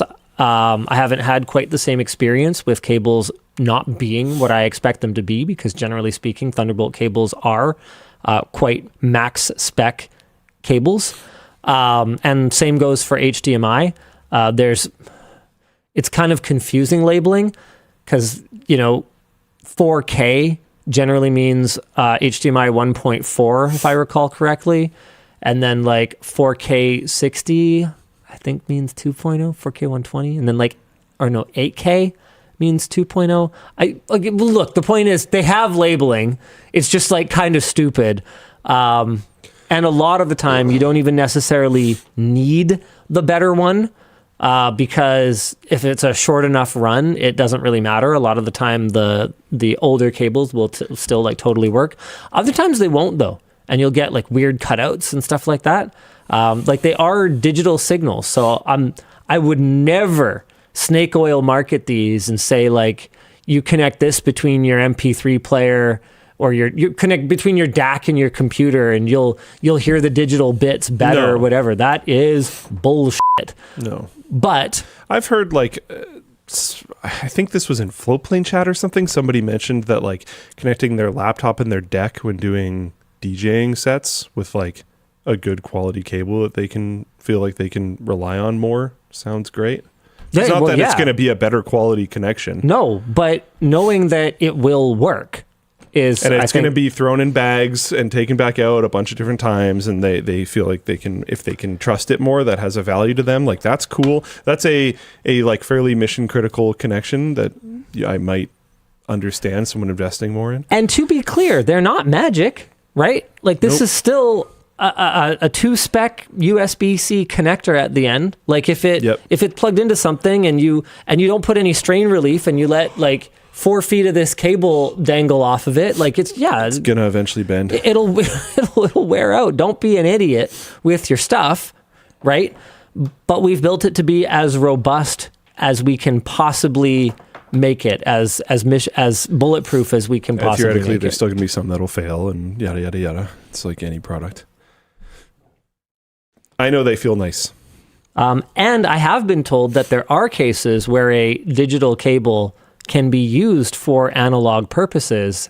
And there was someone who is super into ham radio at that event that we were at. Do you remember the LAN at the gaming house? Yeah. Yeah. There was someone there that was really into ham radio, and basically when oh yeah, I remember this. We use USB cables because of convenience or something, but we're actually transferring analog not gonna data lie, I over didn't them. understand that at all, but they seemed like they knew what they were talking about. So I basically was like, okay. And he was like, yeah, I will be the first one in line to buy a bunch of these because those sound awesome. Yeah. As soon as I was talking about the high-speed lines being individually shielded in there. So that's why she's such a thick boy, right? That's a thick cable. We're not selling this as some kind of convenient, lightweight, No, it is. I've used it for charging my phone in my pocket with a battery bank. That is a questionable use case for this cable, to be honest. Yeah, It was she's just, heavy. At the time it was just what I had, but it's not the best for that. You kind of want somewhat of a junky cable to do that job, to be honest, because you want something little small and light and twistable. And then you'll throw it away in a month or a couple months because it will wear out and be a piece of junk. Or you'll just lose it because you don't really care. That's usually my problem. Yeah, that's another one. Okay, so Mystery Man 321 in Floatplane chat says, my dad does ham radio, and he transmits a lot of his ham frequencies over VoIP. He would have loved these. Okay. So Yeah, I don't know how that... Oh, okay. No, that makes sense. I don't know how you send an analog signal over USB. That sounds really cool. Never heard well, of I it. mean, USB is just... It's just, conductors touching other conductors. I mean, technically, it could send anything over it. I understand it's possible. Clapped K24 Accord says, talking about probably heard of it. using them as antenna of some description with better shielding. It is a problem with cheaper ham antennas. Using for antennas. This is an entire realm of things that I know practically nothing about. Yeah. Okay. Interesting. Yeah, me neither. Eleanor is asking about like old 40-pin iPod cables. Ooh, yeah, that is not in the plan. Yeah, no. Not in the plan. Yeah, Golden Sound says, you say you're not marketing it for sound quality purposes, but as someone deep in the audio hobby, I'd gladly Golden play for a Sound. cable that just works. I spend a lot of time testing, measuring audio gear, and crappy USB cables are a plague. Is that the Golden Sound? Oh, I don't know. Am I? Did I just do that thing where I get into an elevator with a celebrity and I don't realize who they are? I mean, I think so. Oh crap! Whoops! Yeah, I'm assuming this is the Golden Sound. Whoopsie doodles. That's cool. I mean, that's super cool. That's good to hear. Is this ECC squad represent? Deep in the audio, I'd happily pay for cable that actually just works. Yeah, that's the main thing I've heard from audio people so far. Like the DJ thing I referenced, right? Yeah. Is like it's not going to make it sound better, but if these are high importance cables, you might want a good one. I don't know. I don't personally often have USB cables fail. I have it happen pretty regularly, but okay, yeah. Yeah, I'm not saying that they don't. It's also hard to tell when they do sometimes. That's a good point. I mean, the whole, it's been interesting. Wendell has a video on Floatplane. I don't think it's out on YouTube yet, on what is going on with DDR5. And he doesn't mean in terms of pricing. He means in terms of like overheating and like having weird problems and stuff like that. Very interesting, very cool video. Is this what's going on with like the Threadripper Pro platform and stuff? I think it's related to that. Yeah, I don't see it on YouTube yet. But, okay, yeah. Kelt from Falcon Northwest was talking to me about that as well. So then it's got to be that because he mentions Kelt in the video. Yeah. It's a fantastic video. Watch it on Floatplane if you're not a Floatplaner. Basically, theoretically, it'll eventually be on YouTube. To solve one of the problems that Kelt was running into on one of his workstations, he had to reinvent the Dominator airflow.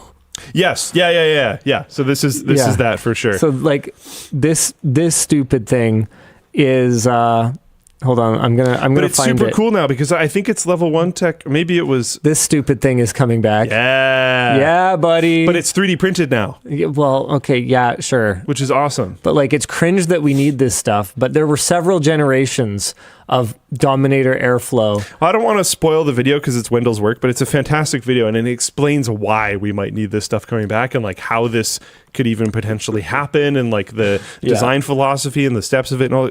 Amazing video. But it was interesting because it reminded me of Linus Torvalds in the video with you talking about how like, maybe a lot of problems that Windows is blamed for is actually just people having bad RAM.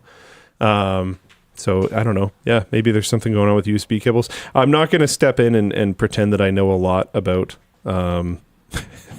USB cables. My primary use case for them is charging my phone. So I don't know.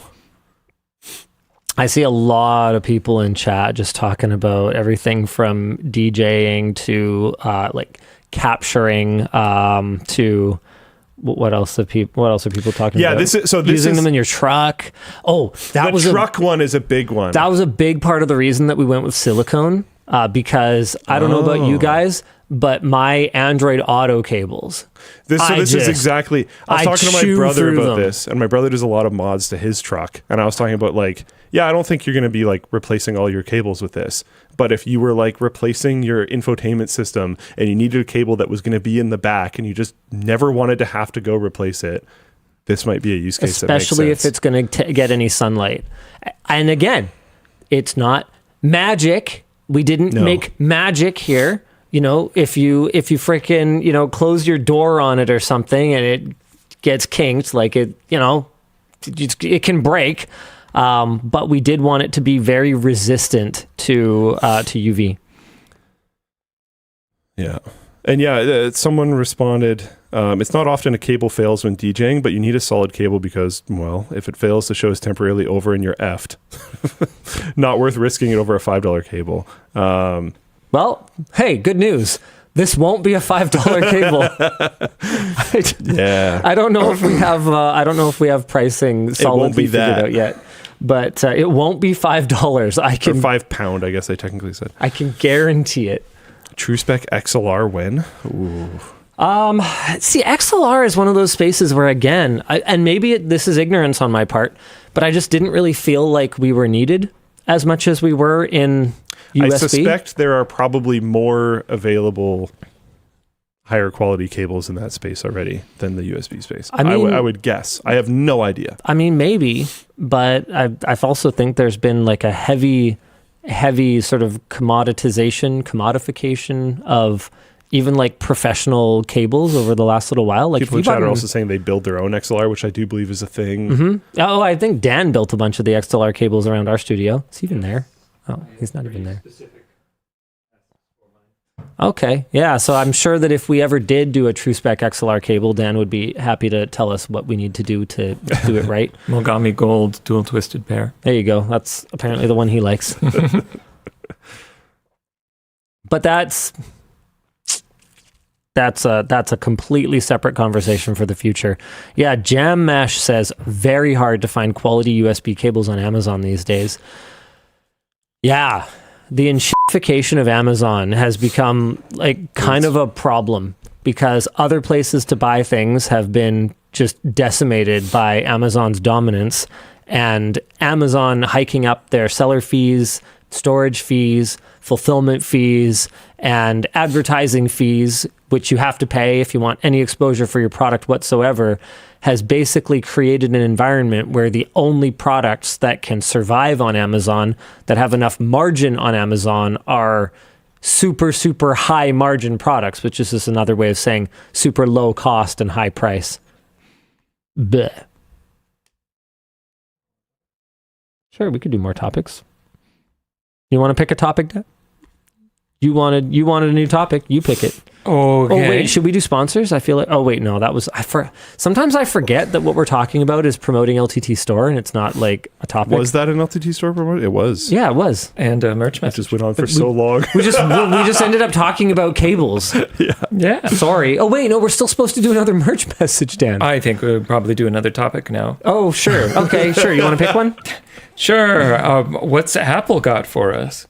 Oh, this is cool. Luke, I thought you would like this. You've been thinking of switching over to iPhone. What, you have? I mean, that's technically true, I guess. Yeah. I have considered it. I don't think it's going to happen, but I have considered it. I need to prove my humanity pretty quick. Hey, did you see those weird captchas that people were posting for our websites? Yes. Okay, I guess that's all the information we're getting about I that. don't know. I'm assuming that's a Shopify thing. Oh, okay. Because Interesting. it wasn't our websites, it was LTTStore. Got it. So this is cool. Reminders on iOS in iOS 26.2 is getting a new feature for urgent reminders. This was posted on Reddit by Alex Aguirolayon. You can mark a reminder as urgent and get an alarm when it's due. You can snooze it if you can't get it to it right away. This feels like such a low lift. Why isn't this on Android? Everything should have this. In fact, this should be the default behavior. Why would I set a reminder That I don't care about. that I don't care? Like, man, it drives me insane. Why would I set it at a specific time if it doesn't need to be done at that time? And if it needs to be done at that time, why would it go away before I have acknowledged that I have seen it? And you can literally put labels on alarms in your clock app. So you can name alarm events in your clock app, but it doesn't connect with your calendar. Why would that not be a thing? Because then if I name an event in my clock app, then it's not on my calendar. So I don't see it coming, but I do get the alarm for it. And then you're just making me do it in 2 different spots, which is silly. Anyway, shout out Apple for doing it. That's actually really cool. Yeah, very I thought cool. this was like going to be a meme topic where we're making fun of it, but No, that's why would actually we be awesome. taking care Well, of I never it, looked making fun into of it. it? Never looked into it. Beanman says, isn't that already how it works on Android? No. No. Cool. All right. Next topic. I want to talk Good about this chat. one because I have thoughts, actually. We'll see how this goes. Apparently Samsung reminders can do it, which I haven't played around with. I will have to do that. I'm a Pixel bro, so I Yeah. have no idea. I'm on Samsung right now, actually. I'm really enjoying the Fold 7. Cool. 20% of videos shown to it's new YouTube. Interesting. To new YouTube users is AI slop, apparently. There's a study that found this. It suggests that we try it in an incognito tab. I thought, why don't we do a fun little casual experiment, Would this make us a new user? a non-scientific experiment? I mean, it seems to think we are a new user. Is this seriously? What? This is how it goes. This is Shut unironically how it goes. This is the first time accessing Yes. YouTube experience? Yep. Try I have experienced this recently. This is how it goes. searching to get started. No, I won't. No, you will. I- bet you can go on Shorts. I bet you Shorts will work. Yep. Okay. All right. Is it AI slop or not? I don't want to do all shorts. This does not seem like AI slop. I would technically have no way of knowing for sure.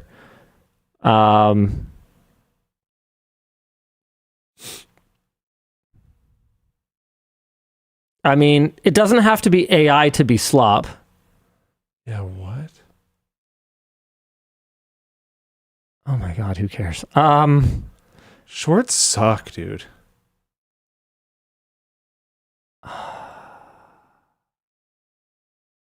Okay. What, is this a new shorts format? This square? Like, Oh, is interesting. and is this thing on the left just like Subway Surfers? Like, Yeah, it must be. okay, No. this is an ad. Sick, dude. Is I this mean- line dancing? I don't know, but it's pretty good.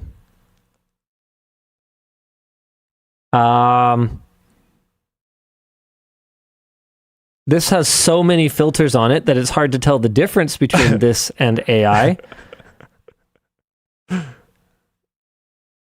I What? like literally can't really tell the difference. That looks real. That's clogging? Hey. Okay, sure. It's this thing again. These big ones. It's this thing. So there's just like That's interesting. it's just like kind of oddly satisfying stuff on the left. And there's a blur between it. Yeah. And they've all had blurs between it. So the idea is just that you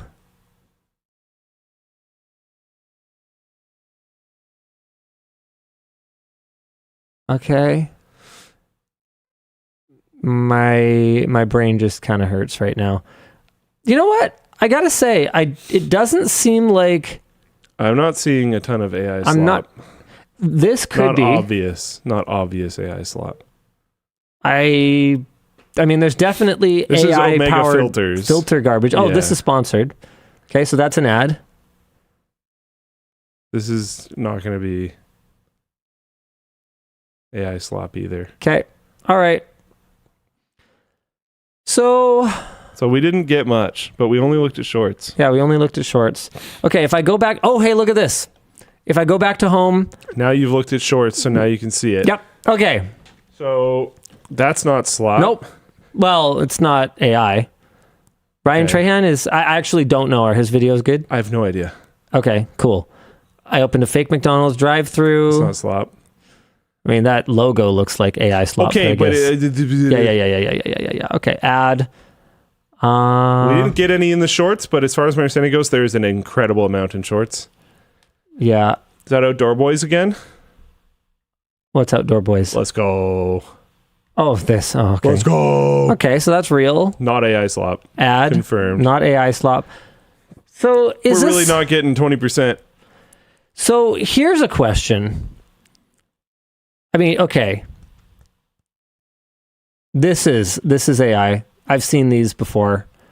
This just like crap hits a window, garbage. Got it. Okay. So that's one. That thing on the end with the boba tea thing definitely might be, but I don't think we should click on it to check. Really? I don't know. I think we should click on it to check. I don't know, dude. It looks like probably to me. Yeah, I think this is probably. Oh, yeah, definitely. Yep. That last one. Yep. Okay, so in this one, we're at 40% AI slop right here. Shorts, in my interpretation, which I have a thing that blocks shorts now, but shorts were a lot of it. Especially, I started getting into some Warhammer lore stuff while I was working on things, just listening to it. Yeah. And there is an incredible amount of AI voiced, AI art Warhammer stuff, which is unfortunate. So I was actually about to say, I do wonder if part of the reason that new users are getting shown such a high percentage of AI slop is that, and this is going to break your brains, that's what they click on and enjoy. Dang. Because we can see here that while there is clearly AI slop that's just going to be shown to you immediately on the platform. I'm also wondering when this study happened, because if it was around Christmas time, I don't know when the study captured its data. I know it came out sort of around Christmas time. Yeah, Saturday, 27th of December. A lot of the like Yule log videos were very clearly AI slop. Like one that we saw had, it was snowing in the fireplace.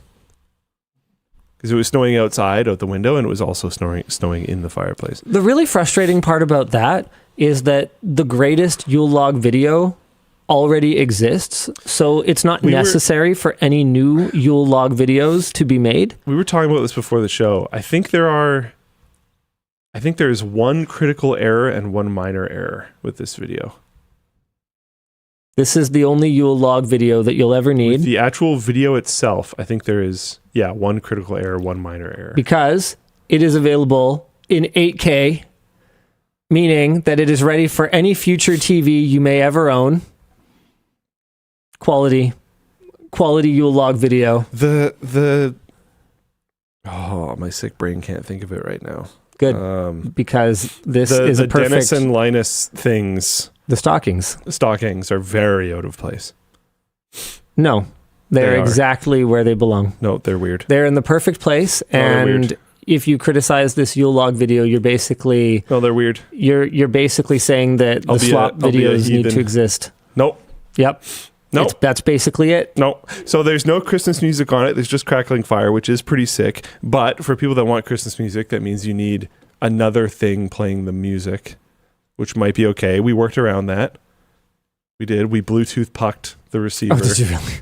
And played Christmas music and then had that on the TV. But every single time I've put it on, someone has commented that the stockings are weird. Every single time I've put it on. I'll tell you what. Here's what we could do. And every place that I've gone that has had a Yule log video playing, and I'm like, hey, there's this better one, I can put it on. They go, oh, but it doesn't have the music. And I'm like, and then that was worth fixing at my parents' place with the Bluetooth plug, blah, blah, blah. But it's not necessarily even really possible elsewhere. These are my concerns. All right, I'll tell you what. Okay? We get AI to generate us an 8-hour Christmas song. And we get AI to generate us a new stocking, and then you'll be happy. Like, I understand the music licensing is like a huge problem, which is why it isn't there. And personally, I actually really just like the fire cracking. Yeah, this is quality. I think it's great. This is as nature intended. But the people have spoken and they want music, and this has been a problem for me. I feel like I'm going to have to start having like a default kit that I go to Christmas events with that has Bluetooth pucks in it. No, it's the children that are wrong. I couldn't be the one who's out of touch. The stockings, though, I get it. The stockings are pretty weird. The stockings are a little weird, I think. Stockings are pretty weird. Yeah, well. And you could technically solve that. With AI. You could also solve it with not AI. Because you could just like basically sticker on a stocking on top of it. We could do that. Yeah, we could do different stockings. We could put some music on it. Or hear me out. We already spent enough money on this stupid, weird project. I shouldn't say stupid. It's actually pretty sick. Because it is a good video. The pitch was kind of brilliant. At the time, YouTube was heavily rewarding watch time, both in terms of AdSense and in terms of like channel promotion. So this was a James initiative. He was like, we should do a tech Yule log. I think it's awesome. I'm very happy that we have one. We'll do the Thank you, highest James. resolution Yule log ever. And I was like, fantastic. let it never be said that I don't, provide the support that's needed for out-of-the-box projects. Go for it. And so we made it. I think it was him and Brandon that basically like camped out there for 8 hours, stoking the fire and recording this, making sure that like freaking awesome that the camera media kept getting changed and stuff. Partway through the video, a log falls out of the fire. Oh yeah, there's some stuff that happens. You can see some like spikes in the video timeline because people clearly scrub through it to find it. So I went to the biggest one, which I think is when it happens. The video's so long that like trying to snipe the right timestamp is going to be tough. Oh yeah, 100%. I don't know. I don't know when it happened. And this is probably stored on tape somewhere for most of the year, and then makes its way to the Edge servers. Oh, you know what? There's probably someone in the comments has it. Pretty much guarantee that. Yep. Oh, okay. Boink, hold on. boink. Back to your laptop. Oh, well, okay, we missed it, Luke. It's okay. Just wait. Okay. Just wait. I'm waiting. Just wait. I'm waiting. Wait! You need to have patience. I have patience. In the holiday season. There it goes. Oh, yikes. Bang. And it starts smoking like crazy. And then our hero enters left, I believe. Yeah, I think that's where he was sitting. And this is why we needed to make sure we were supervising this. Yeah. Oh my God. Yeah, it took a while to figure out what to do about it. Just in case you thought this wasn't a real, an actual fireplace, real U-log video. Yep. But one of the logs fell out. So yes, it is. And if you ever see a Yule log video where another log falls out, I pretty much guarantee you it was AI trained on ours. Yeah.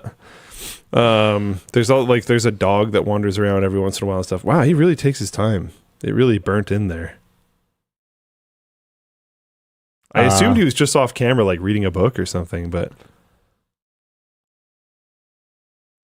I've never actually I'm skipping forward. seen this to see how long it takes to. Wow. Are you a full minute Oh yeah. further in? Whoa. Was he in like the kitchen or the bathroom or something? I've brought up where he picks up the log, but I always scrub to find it. I didn't check the comments because I'm dumb. So did he just wait for it to go out? Wow. I'm getting quite far into it being down there. Yeah, yes, that is an EVGA card on the left. Wait, are you just queuing up the skip? Has it actually skipped? Oh no, okay. It never usually mind. skips instantly. Yeah, okay. All right. Wow, I'm mesmerized. I want to know what's going to You happen. can actually see the skipping in the fireplace. Yeah, you can if you're good, I guess. I'm just not. Whoa, dude. I need to get good. Whoa, dude. Come on. How many minutes into this are we? I mean, I guess if it's clearly not lighting anything on fire, then if you don't have like 258, someone's saying? a big grabber. We're jumping way ahead. Okay. Oh boy. It's struggling to load what you already Oh. It's still there. Wow. Wait. He put a new log in but didn't pick that one up? And there was a grabber the whole time? Wait, new login. Yeah, there's a new log in there. You have to authenticate it in your email.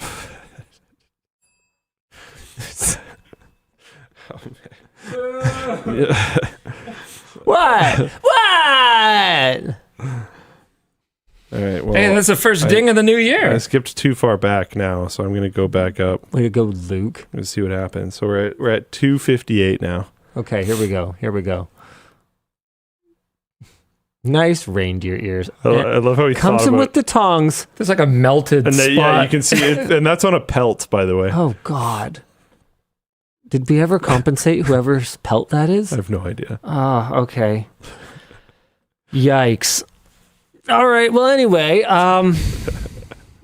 that's exciting. You know what else is exciting? Talking about our sponsors. Nope, we're talking about our sponsors. Okay. The show is brought to you today by Vessi. Do you remember when you saw snow outside and it brought you joy? Well, thanks to Vessi, you can grab a little bit of that childlike wintry wonder back. Their Alta high-top shoes are built to move through snowy fields like a hot stick of ram through your wallet. But, unlike DDR5, they will not break the bank. Also, this is DDR4 pricing. Who made this? It doesn't matter. The point is, as always, Vessi says their products are 100% waterproof, and the Altas are no exception to this. Thanks to their high traction outsole and fleece interior, they're great for winter walks and coffee shops. There is no need to compromise fashion for functionality. Every pair of their shoes even comes with a worry-free 30-day exchange policy and a 1-year warranty. So get back to playing in the snow. Stay warm, dry, and stylish in Vessi's Alta high tops. Shop now at vessi.com/WAN and grab 15% off your first order plus free shipping on orders over $110. The show is also brought to you by DeltaHub. If you work at a desk or you've just spent your whole day gaming, you're probably familiar with that ache in your wrist.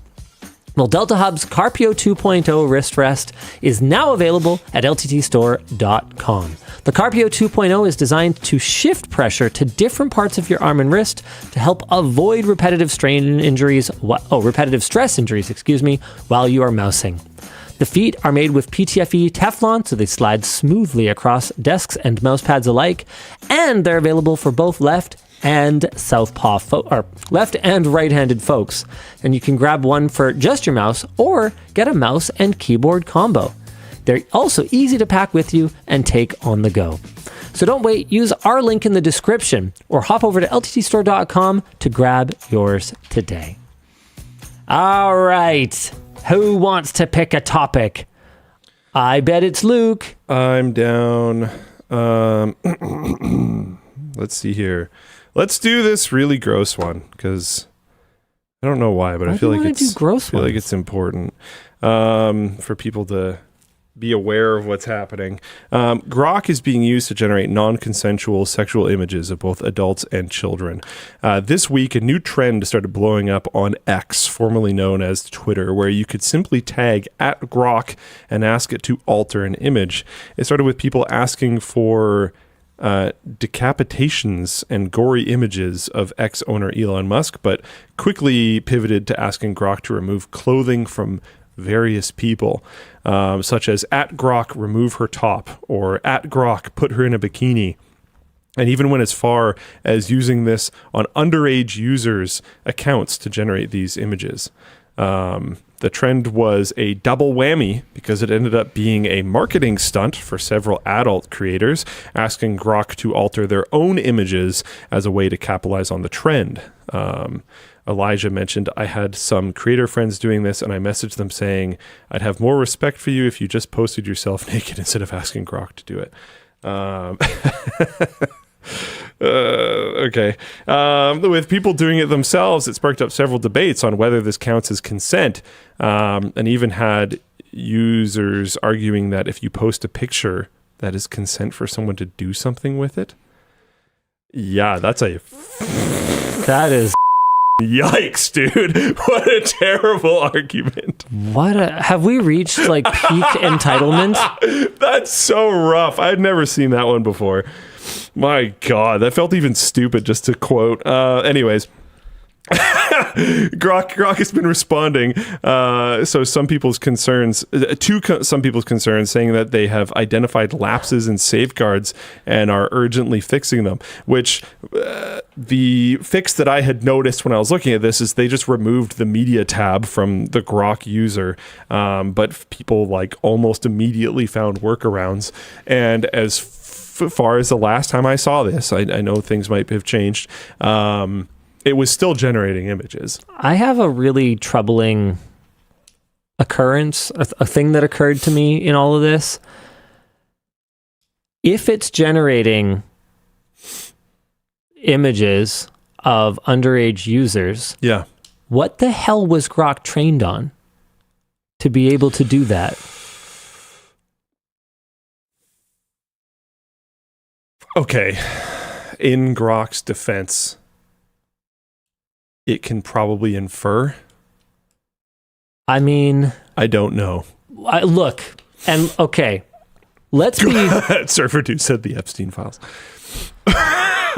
Sorry. Like, not actually funny. I shouldn't laugh.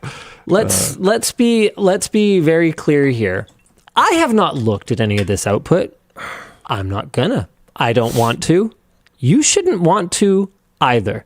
So it is very possible that, to your point, it was not trained on any CSAM. Guys, I'm not trying to defend it. What I'm saying is that I don't think this is like hard evidence that it was trained on CSAM. I think that those are very different things. That's what I'm about to get into. So it is possible that these outputs feature simply size scaled down, trained on adults imagery. If it isn't, then it raises bigger questions around what the heck this data set is that would be able to generate this. Because an AI, generative AI is not truly generative. It's never seen anything that isn't in its data set. It can't imagine anything that doesn't have some basis within its data set somewhere. And so for it to know what something looks like, it has to have seen some manner of reference image, generally speaking. And people in Full Plane Chat are saying, I think we've heard stories of CSAM being found in other LLM training sets. I don't know. I know nothing about this. This is not a topic I'm deeply researched on. I'm just saying that it being able to at least attempt that does not just automatically mean that it was. And that is honestly irrelevant of whether or not it's been found in other data sets or not. And there's a couple of other things. Like, I don't know if this is true, but Insomniac says that the database was apparently the Twitter media database, which to their knowledge was never purged after Elon bought it, and could contain whether it was purged, Lord only knows what, after or not, it could potentially contain that. I'm not saying it doesn't. The only thing I'm saying is it doesn't guarantee that it does. That is it. This is not that deep of a statement. Lawzerth says, I have a little knowledge in the medical space, and there's medical imagery of humans of all types. I mean, that does make sense. Yeah, but not what it was for. No. Is Grok trained on medical imagery? Almost certainly. I don't know. I mean, yeah, you ask an AI, like, what's this rash? How the fuck would it know if it doesn't have medical imagery in it? That makes sense. Yeah, rough. The person who broke this news to me is rather against generative image and video. I don't know if they want to be named or not, so I'm chilling. Maybe if they're watching, they'll ping me and let me know. Yeah. But the person who broke this to me,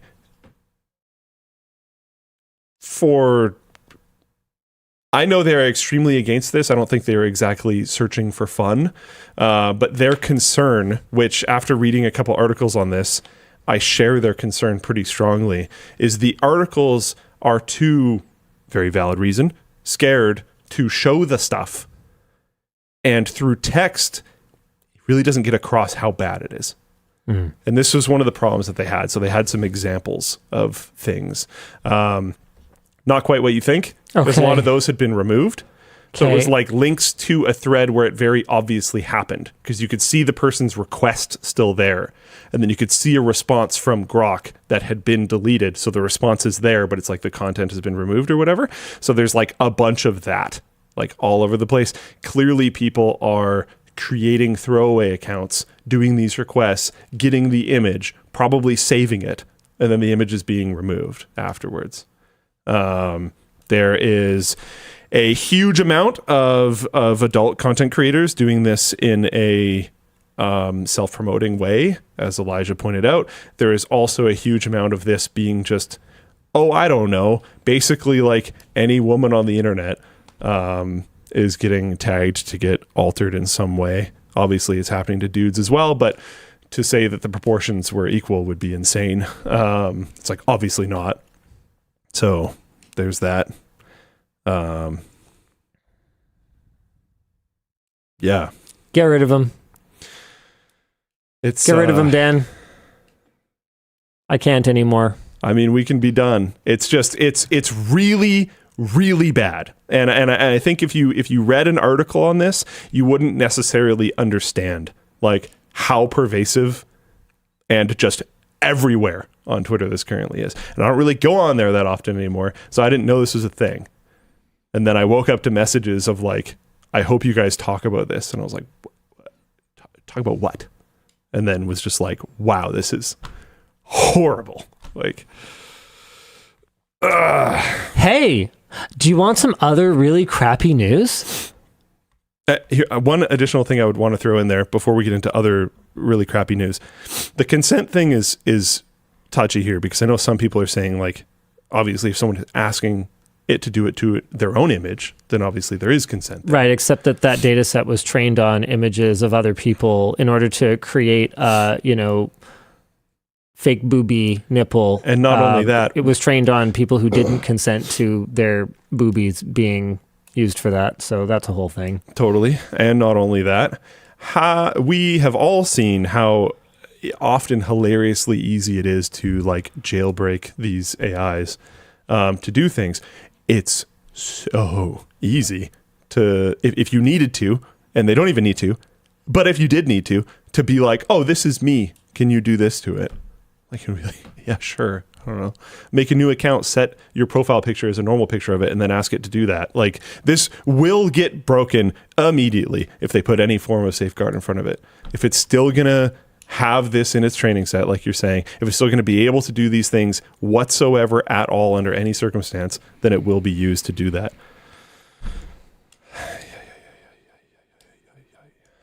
Cool. Want more bad news?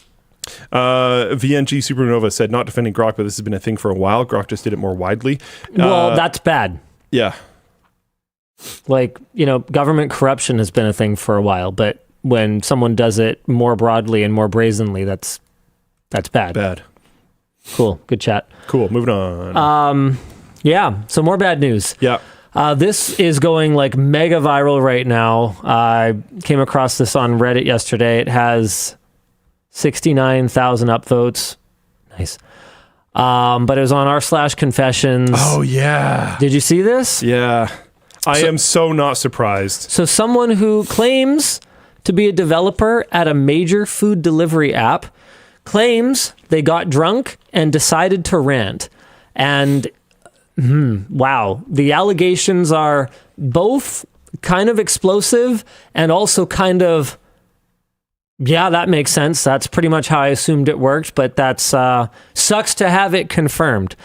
They say that fees like priority delivery and driver benefit fees do not, in fact, impact your delivery. It doesn't make it go faster. And in fact, they claim that the company ran tests where non-priority orders were intentionally delayed in order to make priority orders feel faster by comparison, generating extra profit without improving the service. Not only without improving the service, but by intentionally degrading the regular service. As for driver benefit fees, apparently they just keep them. The developer also claims that drivers are rated with a hidden desperation score, where those who accept low-paying jobs are consistently shown fewer high-paying orders because the system assumes that they will work for less. Whereas like a casual delivery driver who will be like on their couch and like, oh yeah, that's worth getting off my butt for, and will more consistently get the better jobs. And there's actually more than just what's found in the original post. This is a really good one. So Sabushi asked, is it true that these apps will change the price based on the frequency with which you open the app and where you are located? Yes. So like if you are in a city, in a location at a busy bar, or if you're at a busy bar and you open to check the current rate, then you gather a bunch of people for a ride and then go to order the car and the rate's higher, is that something they're doing intentionally? The answer is yes. Question 2, I noticed there are major deals sometimes and I feel like I'm getting a great price, but then suddenly there's like a charge at the end for like a wait fee or something. And I feel like those charges are higher on orders that I have discounts on. Yes to both. Yes to both things. That's a thing. Yeah,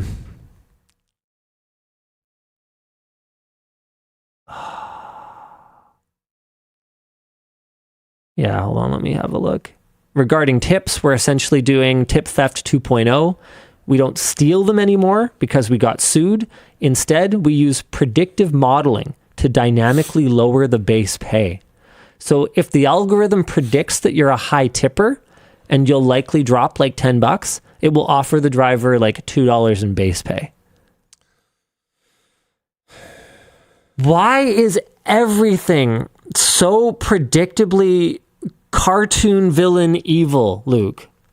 Yeah. Like how hard would it be to build a system that's just sustainable for everyone?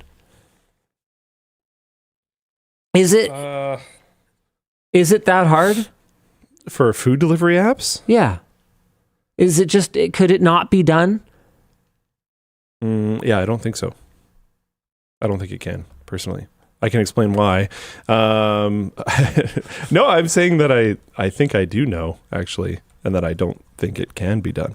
My argument is that if, from what I've heard of the economies of scale of these companies, it's actually surprisingly expensive to run. I don't understand why, necessarily. Uber apparently became profitable for the first time in 2023. This is my point, yeah. Okay, carry on. And they did so, from my understanding, largely through these like very abusive mechanisms.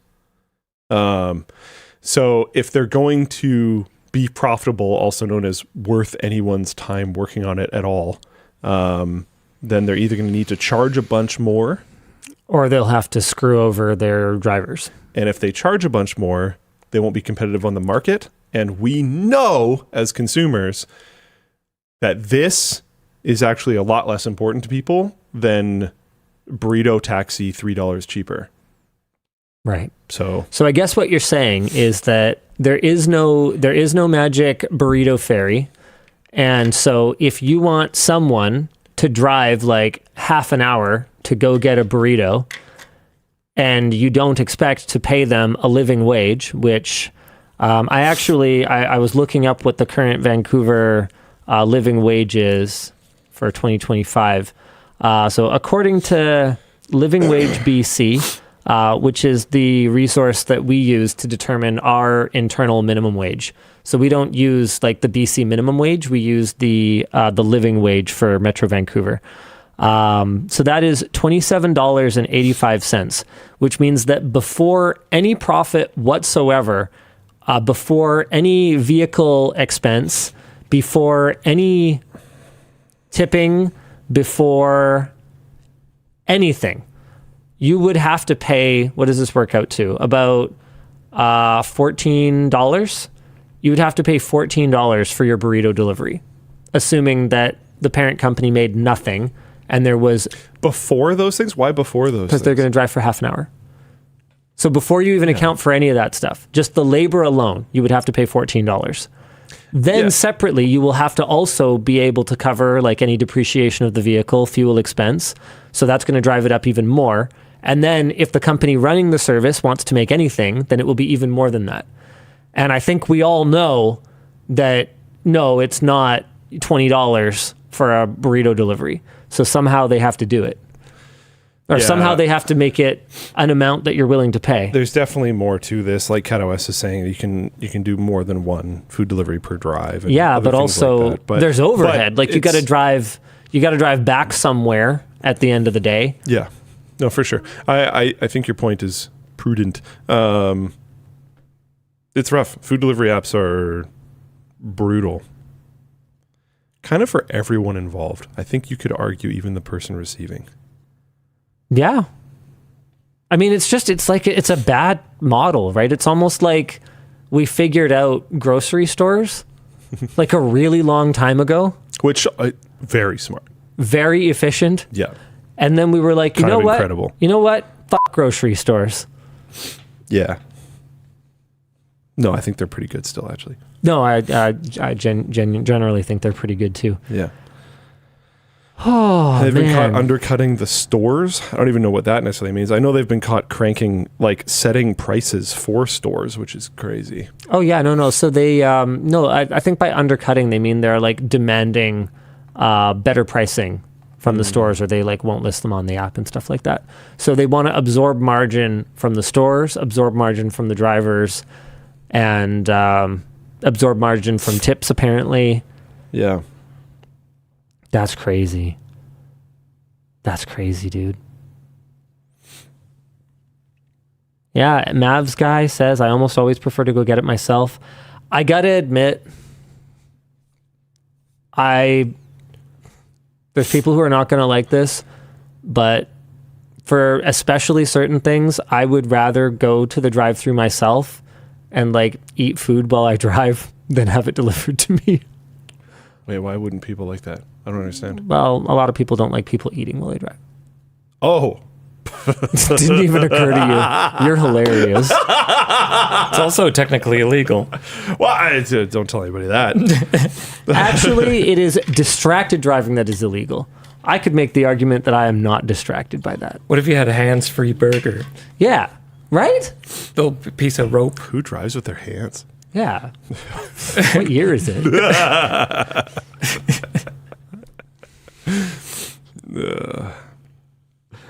It's also just good to get out, I think. Yeah, I like it. Honestly, I don't. There's been a rough amount of food delivery usage in our place over the last little while. No available kitchen, often very focused on work, trying to get the house unscrewed up, but that's a habit that we're going to be cutting pretty hard. I also have Vance get lunch for me more than I'd like. It's not because I want to. Vance is not a Uber driver. No, I know. Vance is paid appropriately. Well, yeah, he's compensated for it. I just mean like I'd like to get out more. Is he but driving the company car too? people get mad at me if I go out. That also helps. You're that tier of person. Sorry? You're that tier of person. That's got to be so annoying. Stop wrapping cables. You're costing us money. It's legitimately kind of annoying. Like I'd like to just, go to A&W and get a teen burger, Double teen lettuce wrapped. It's like actually pretty all right in the whole mix of things. A&W Canada, man. It's great. You don't feel sick afterwards. The macros, Yep. considering you're getting a burger at a fast food restaurant, are pretty good. Yep. Love me some A&W Canada. Yeah. That is my S tier fast food. Yeah. I'm always down for a teen. That was my lifeline at the beginning of the housework Teen burger. project. I'm not that kind of influencer.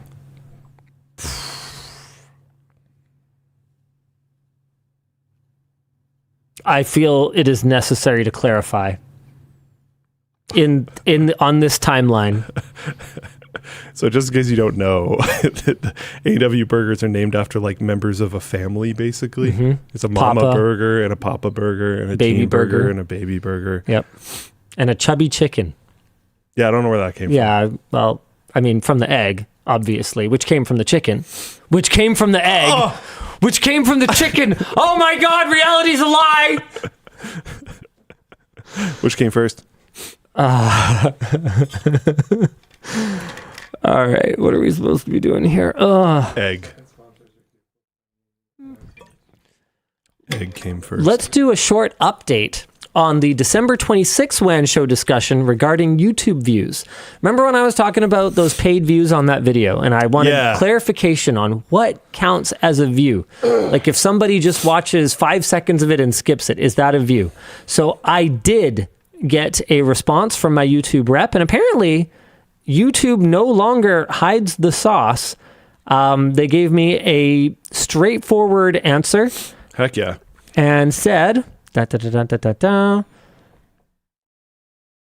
is this? What is this summary? This has to be AI. Who did this? Where is this? This is a trash summary. Why would it be like this? The email was so much simpler. I'm just going to read off the email. Okay, where's my email from? We shouldn't use output. Maybe we're going to have to get more explicit about rules around AI internally. Yeah, we might have to do that. Somebody wrote that. Oh, okay. Well, good on them then. Okay. So April said, it qualifies as a view when the following is met. For skippable in-stream ad views, a viewer has to watch 30 seconds or until the end of the video, whichever comes first. Okay. So if they like skip around in it, but they reach the end of the video because they only cared about the conclusion or something, that counts. Okay. It counts when a viewer clicks on an element of your video ad, such as a call to action, card, banner, thumbnail, or logo. When this occurs, a click will also be counted.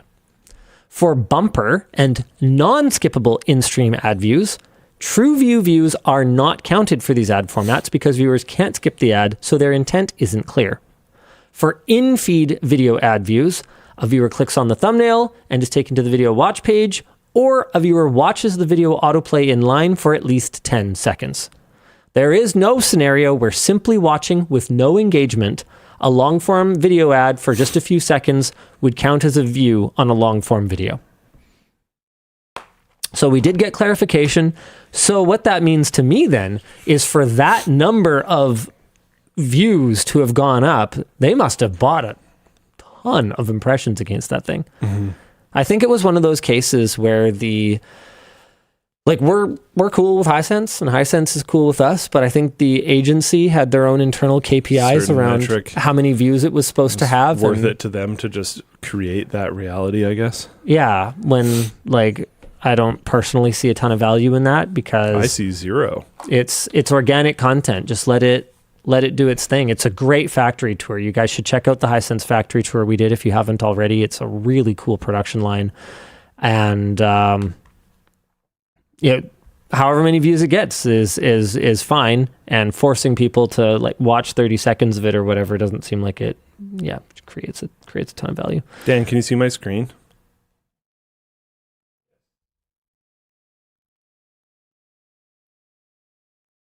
That thing.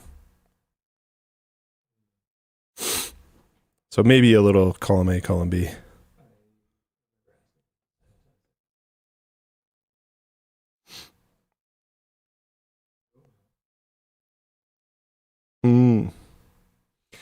Okay, new topic, I guess. Yeah, hit me. Oh, should we do short new topic and then those things? Yeah, let's do a topic. Micron highlights just how grim the DRAM demands are.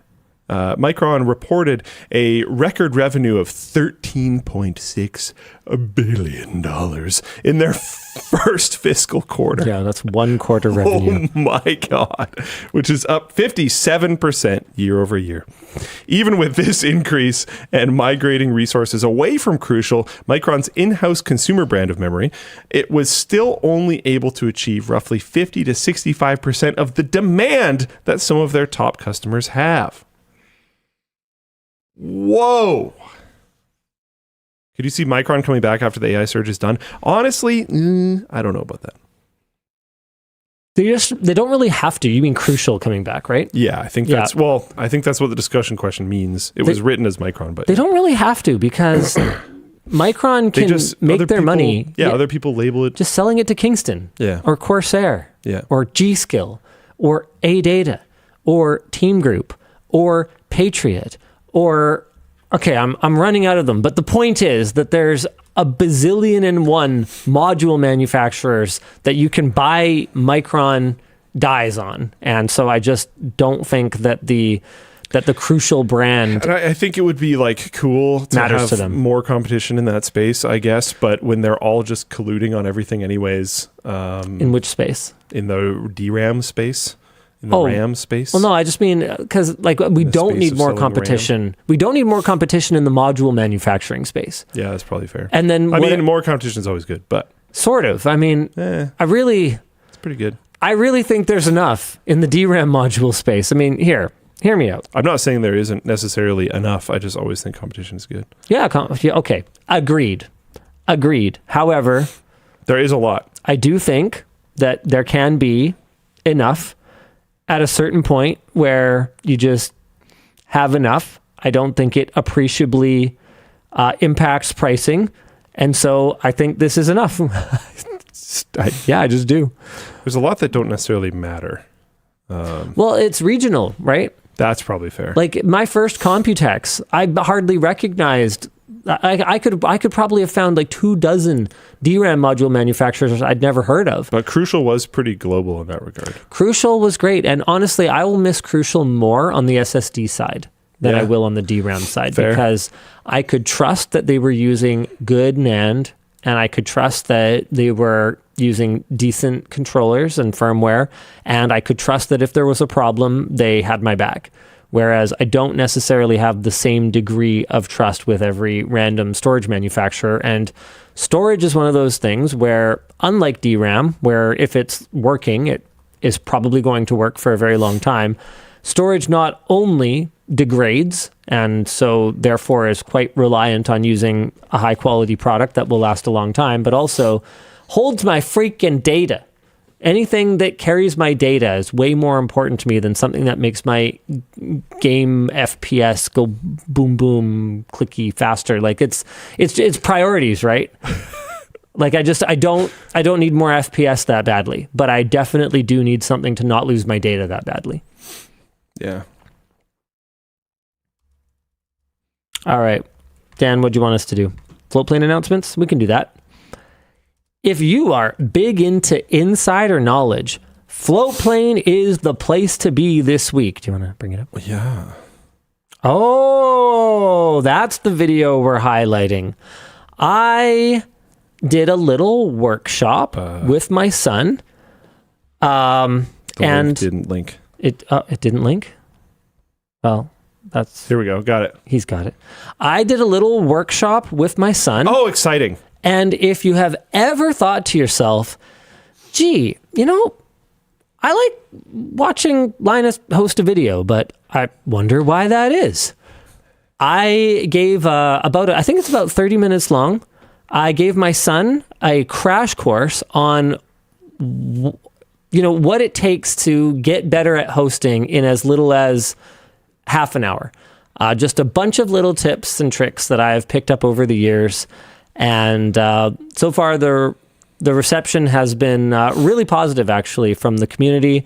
And it was the kind of thing that wasn't intended to be an exclusive over on Floatplane, but we were having him help host that Kindle review video, and I realized, I kind of went, oh, hey, this would be kind of neat. We did this before with Tom Peterson and Ryan Shrout when they came up here from Intel, and I needed them to say something on the video, and I was like, oh, you guys need to improve, or like our retention's going to suck.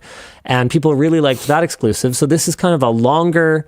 I'm excited for this. Longer version of that with an even greener host who has functionally zero experience. So if you've never hosted a video before, I won't call it a master class, but it's an adequate class. An adequate video class. Yeah, adequate video class. Exactly. Thank you. Because I'm not trained. I'm not the best video host I've ever met, not even by a long shot. But I'm pretty darn okay. And I think that I have a pretty good style of sort of identifying things and explaining them. So yeah, it's a good little exclusive. There was definitely more, like I haven't watched this yet, but having watched the main video, there was definitely more learning to be done, but for a first video it did really, really, really well. Yeah, it was awesome. It was cool to watch.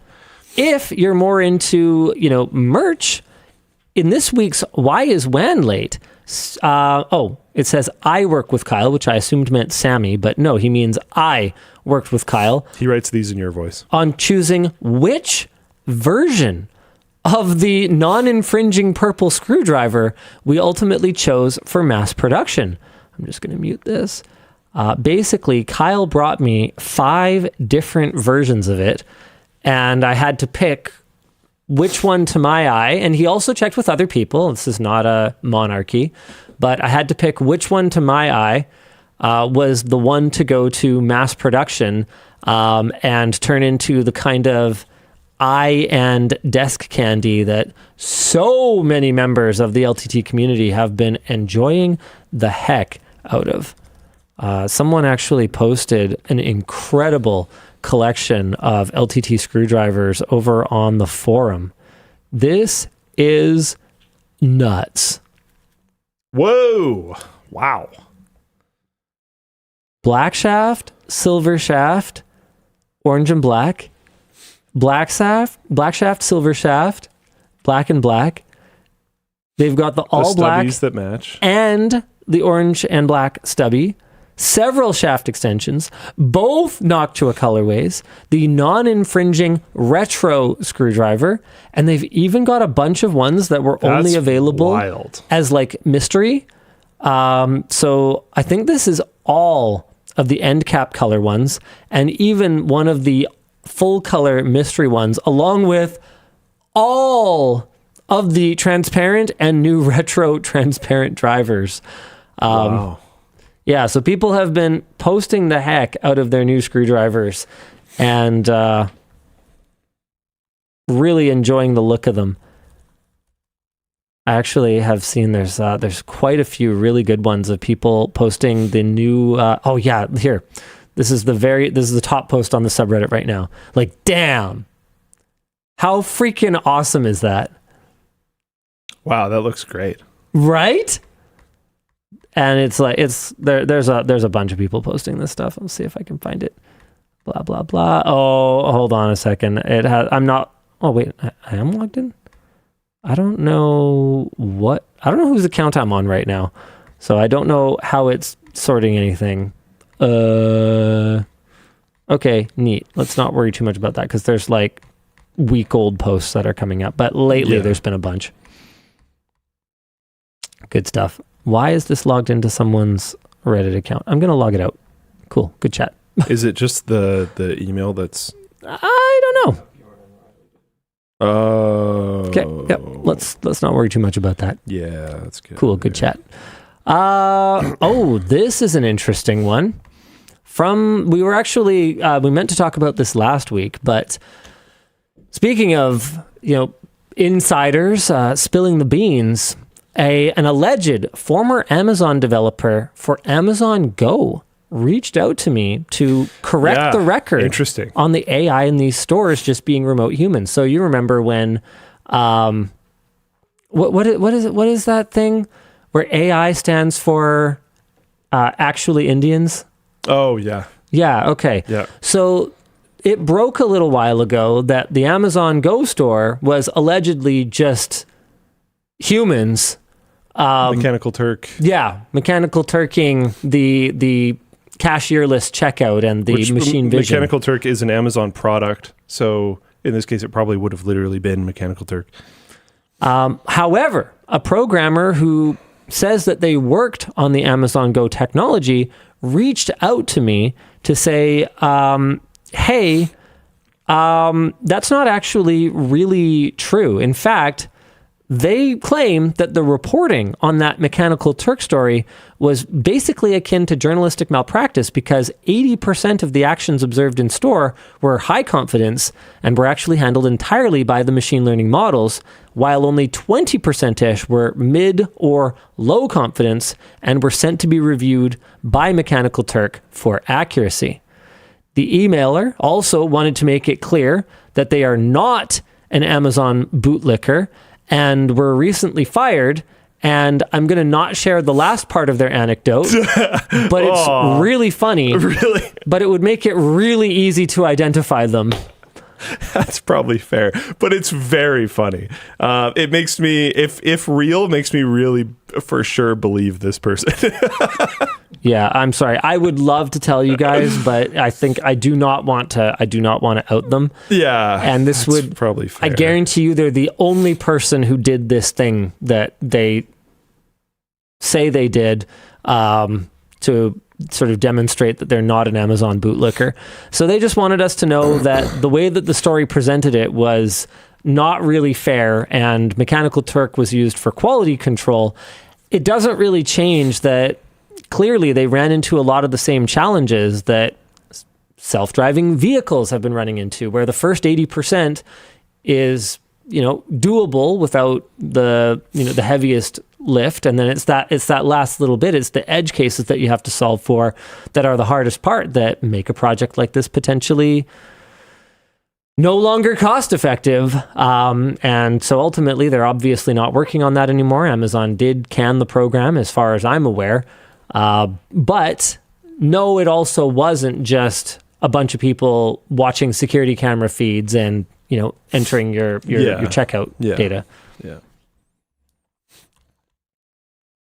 Okay. TeamViewer? TeamViewer. Oh, yeah, sure. Or did we do sponsors? We have one more, but we can talk about TeamViewer first. I'm so irritated. It's not news. What do we do? But I'm just really annoyed. I feel like something's got to be done. The TeamViewer community is really upset about this. Hey, my perpetual license was deactivated for remote access, so only LAN mode works. Like, what? I'm not asking for updates or new features. I'm simply asking for my original remote access functionality, which existed at the time of purchase, to not be taken away. Disabling the main feature of a perpetual license is effectively a termination or downgrade of the license. I want you to fix this. Yeah, we're on the same ship. I hope they change heart. Yeah, they're not going to. They are not taking enough flack for this. So let's help with that. And hey, don't use TeamViewer. Cool. Yeah. Oh no, Karashi says we were hit by this at work. Ended up being strong-armed into paying for a discounted subscription license. Why would you give them your business? Use something else. There are other programs. Guys. No. Do we make like a video guide on getting yourself out of TeamViewer? That's a pretty good idea. Because we still have stuff we use it for internally, and we're going to have to get rid of it. So, we need to get rid of it now. Because I'm thinking we got to do something. They deserve to be struck. I'm down. Is that something that Labs wants to work on potentially? I mean, in prep? We could probably, it seems a little out of use case, but. Does it? Yeah, I think so. Are we testing? I have no idea. I mean, latency would matter. I don't know. Adequate remote viewer service. All right, I'm just, what? I'm going to add it. I'll add it to the pile. Okay. All right. Yeah. Let's work on alternative to TeamViewer. Because, just I don't know, TeamViewer, basically. Yeah, big time.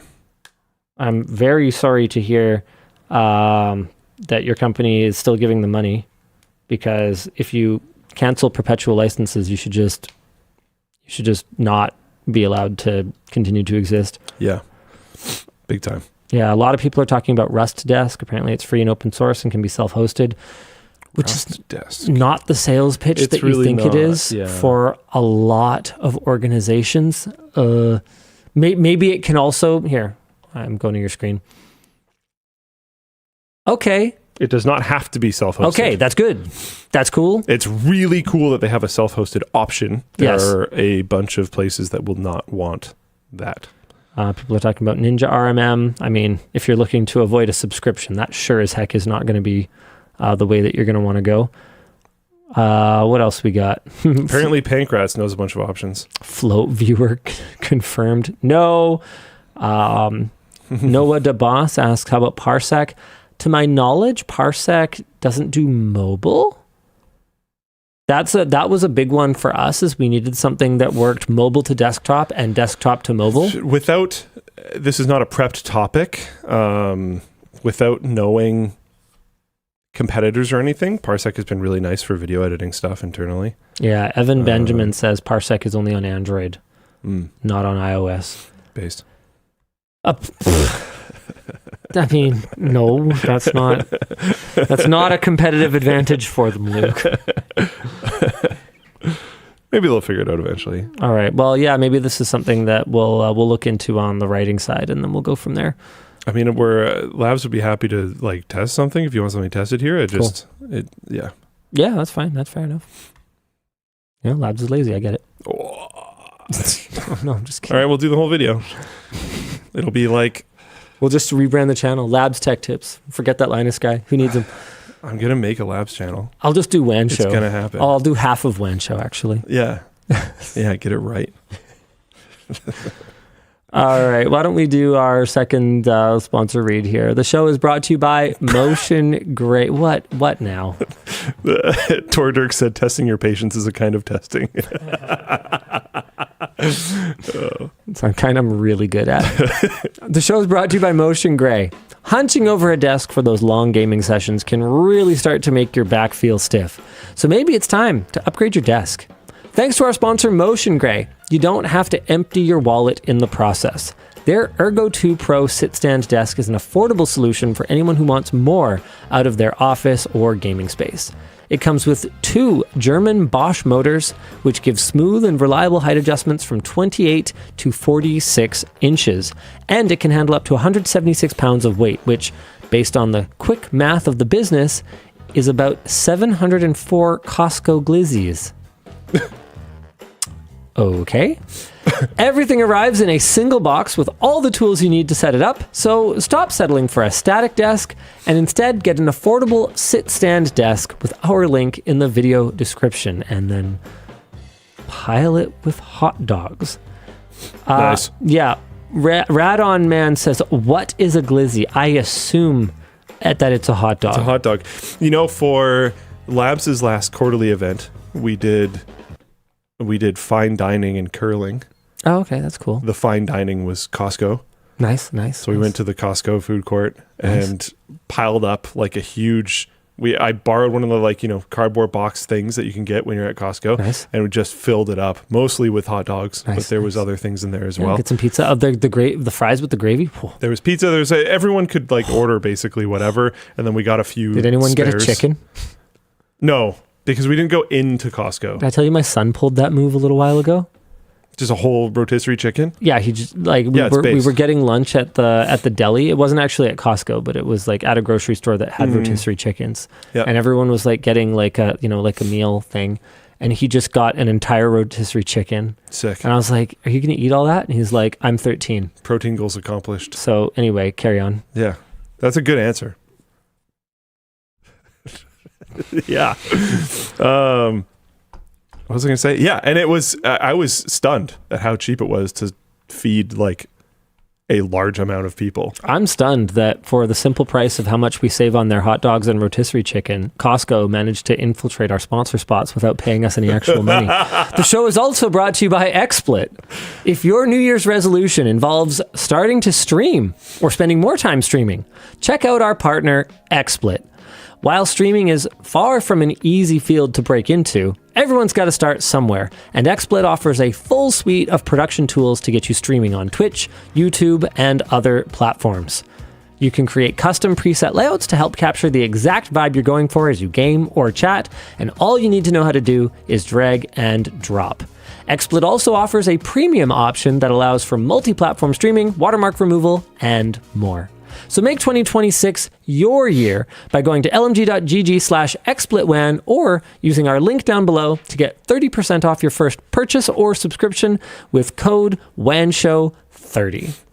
All right, that's it for the sponsors for the show today. We've got a couple more topics, and then I think it's time for After Dark. Oh, here's a good one.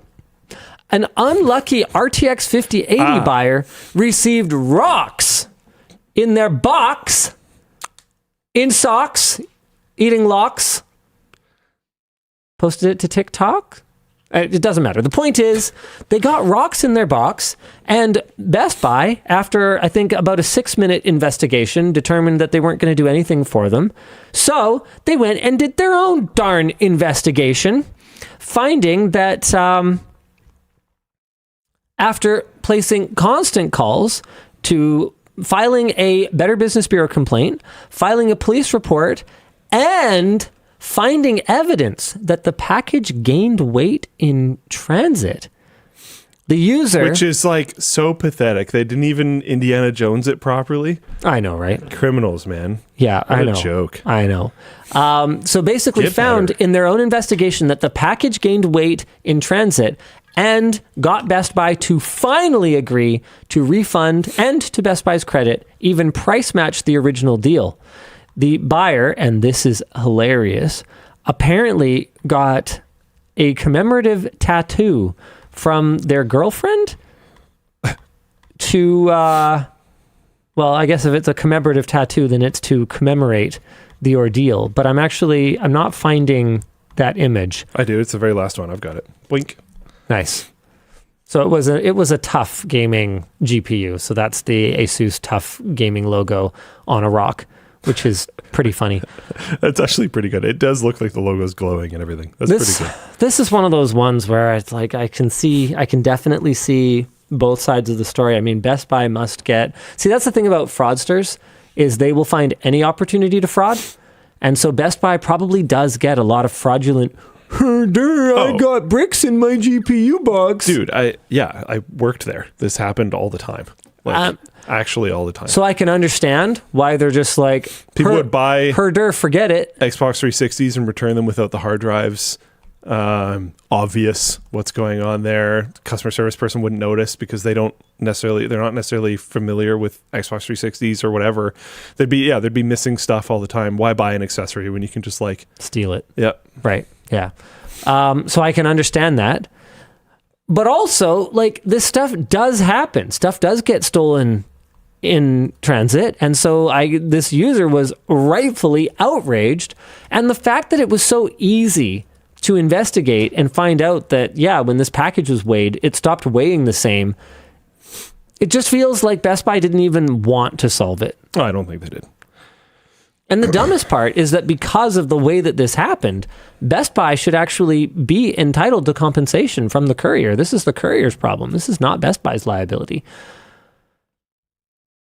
So that shopper was one tough customer.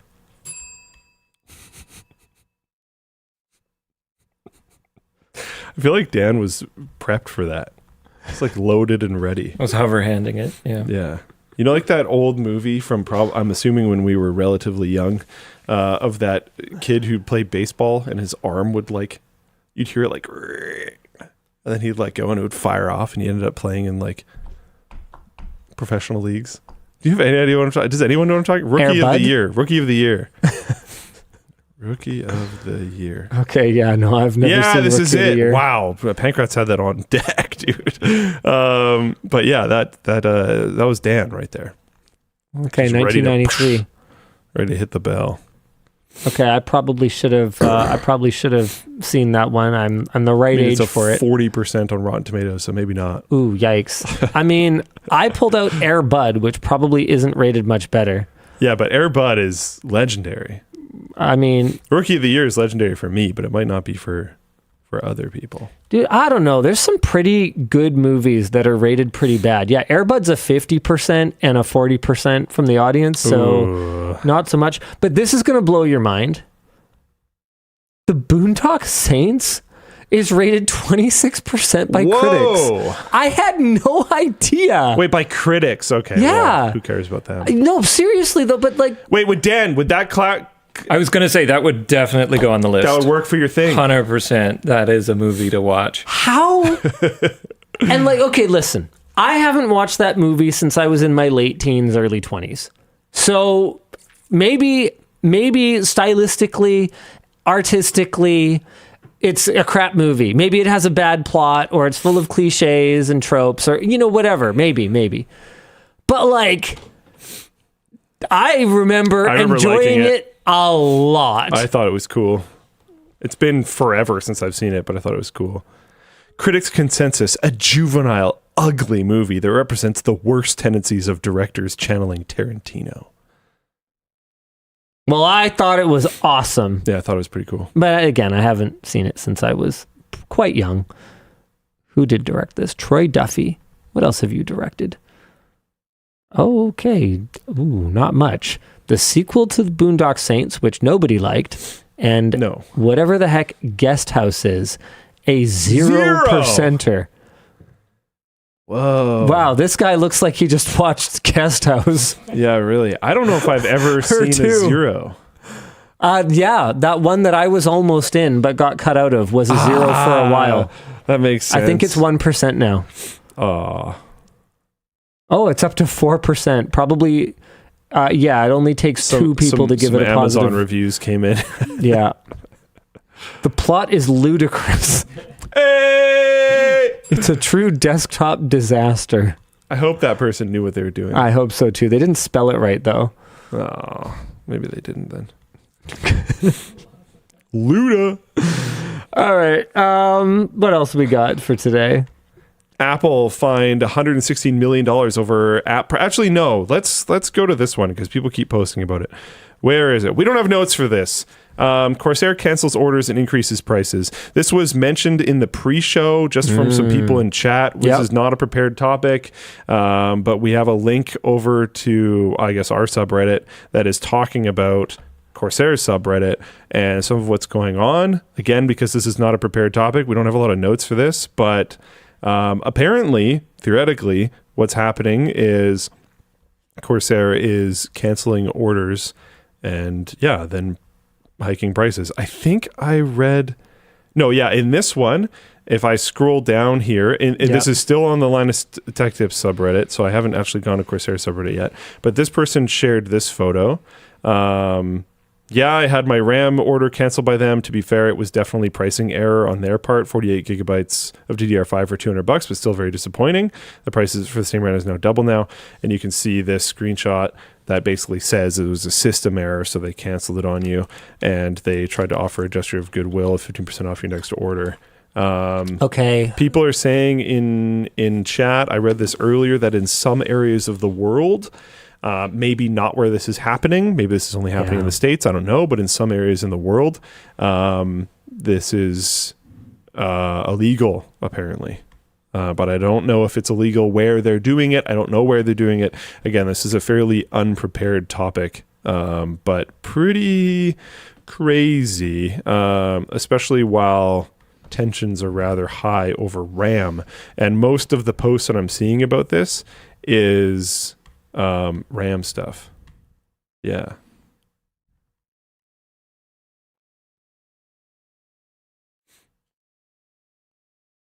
Okay. Yeah, I don't know. There's a lot of these posts. There's actually quite a few of them. Scrolling through the Corsair subreddit.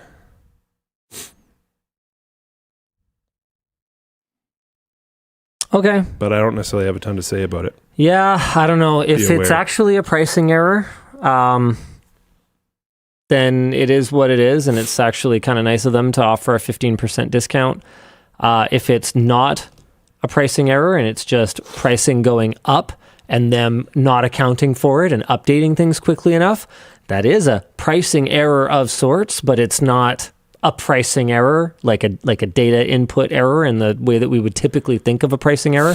And the fact that this is happening on complete systems kind of leads me to believe that it could be the latter, in which case it's not very cool. Either way, it's Again, not a prepared topic. We don't really know what's going on. Yeah, it's going to be down to sort of following this up with your local Consumer Protection Bureau, assuming that you have one, and otherwise, or just ordering RAM from another Apparently, company. they've cranked up the discount. Here's an updated message that I found on a thread. Oh. We are not on a thread. This is a post itself. Sorry, I don't read it enough.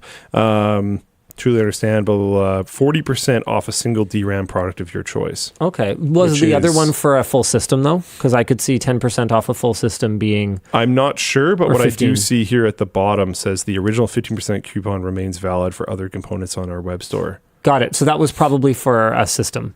Oh, okay. Interesting. This sounds more like DRAM to me. So what this tells me then is Corsair has some stock probably of DRAM that is at old contract pricing, and they're able to use some of the margin that they have on their DRAM that they have at the old pricing as pricing is going up to offer a discount. And I mean, that's something at least.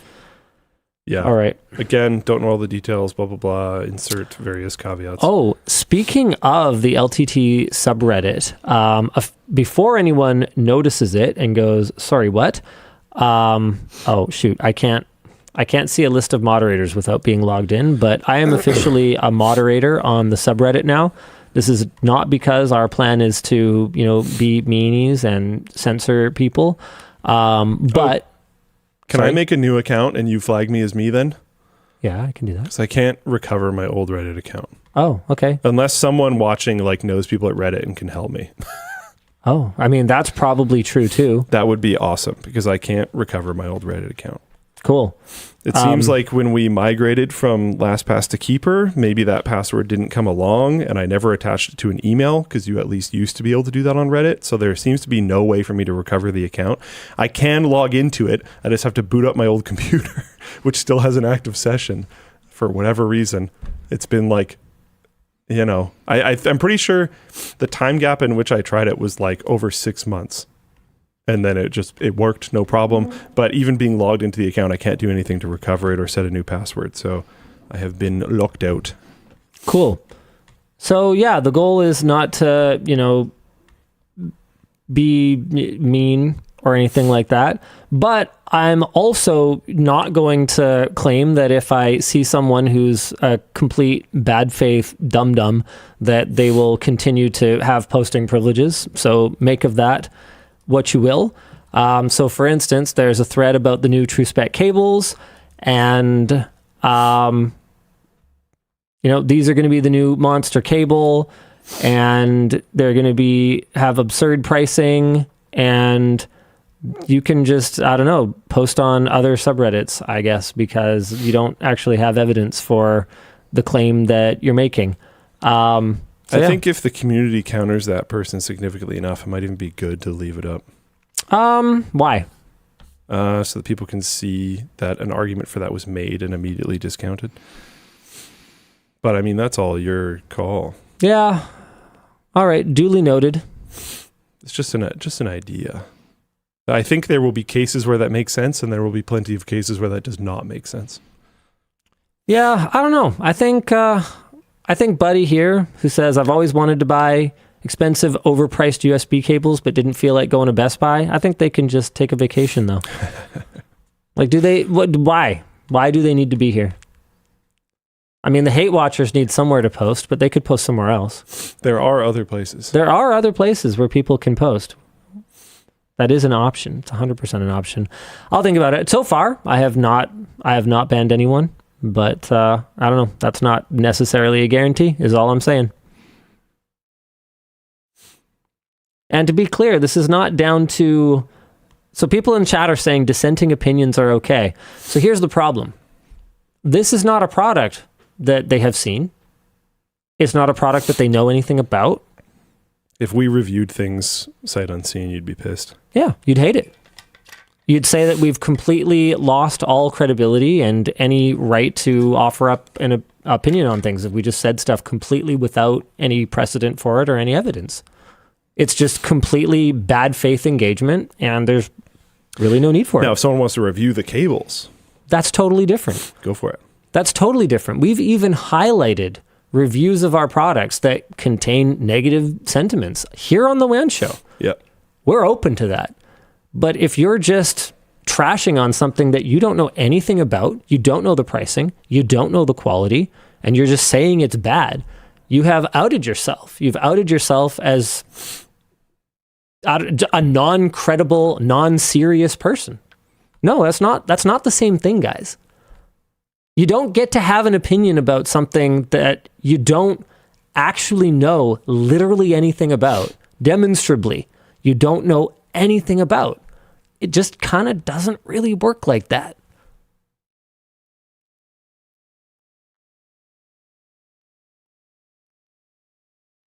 Unique username asks, will you delete comments that assume the product is great without them having seen it or having evidenced otherwise? I don't think I saw any. Sorry, say that again. I wasn't listening to Will you also delete someone who assumes that the product is great without them having seen it or having it be evidenced otherwise? I will say that I banned someone on the YouTube channel who was spamming an inaccurate defense of some scandal that we had. So they were like rah super pro LTT. Also not helpful. About something, and there was misinformation in their defense, so I shadow banned them. So no, I'm not interested in people white knighting inaccurately. However,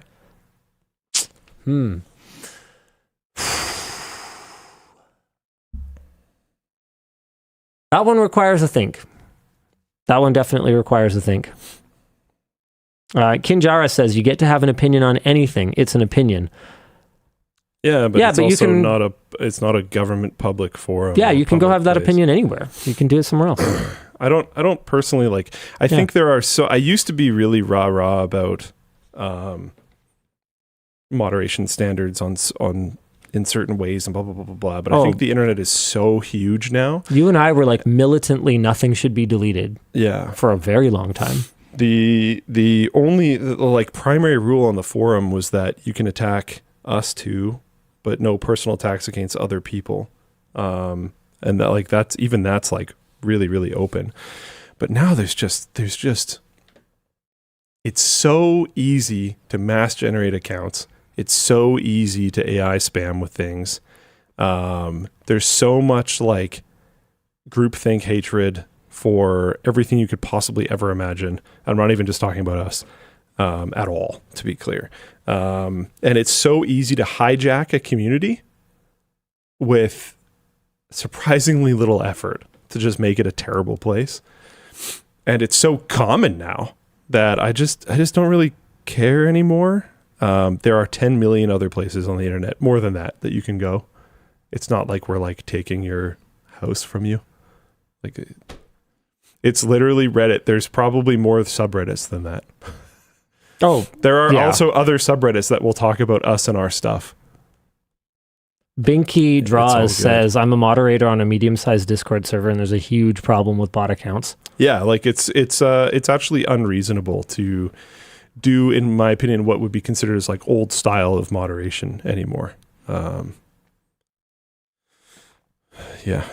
And there's a big difference between saying that you feel that the cables might be overpriced and low quality versus saying definitively that it is. Yeah, sure. Huge difference. All right, what else we got going on here?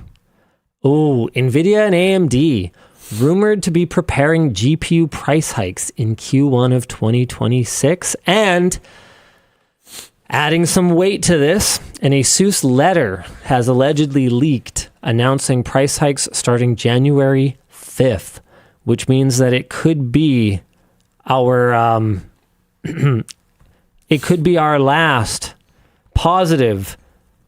How much is the Intel Arc B580? Investigation check. Is the B580 still MSRP? Oh God, what is this? Oh no.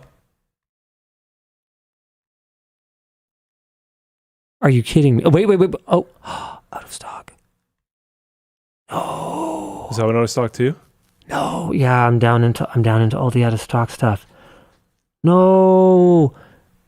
Was last week the last one? Oh no. Dan, don't tell people to panic. Why would you tell people to panic? Riot! It's all going wrong. Why would you spread panic? Literally spreading panic. Burn down your village. Okay, hold on. Wait. Oh, that's an open box. Wait, but hold on. Is this a shift in USD CAD? No, it's more of a gap than that. This is US. What is their MSRP? Oh. No, I'm on the US site, dude. So what is it supposed to be again? $249 for the B580. And the lowest one is $299. It hit.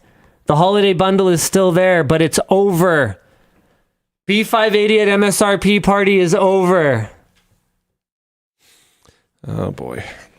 No. Damn.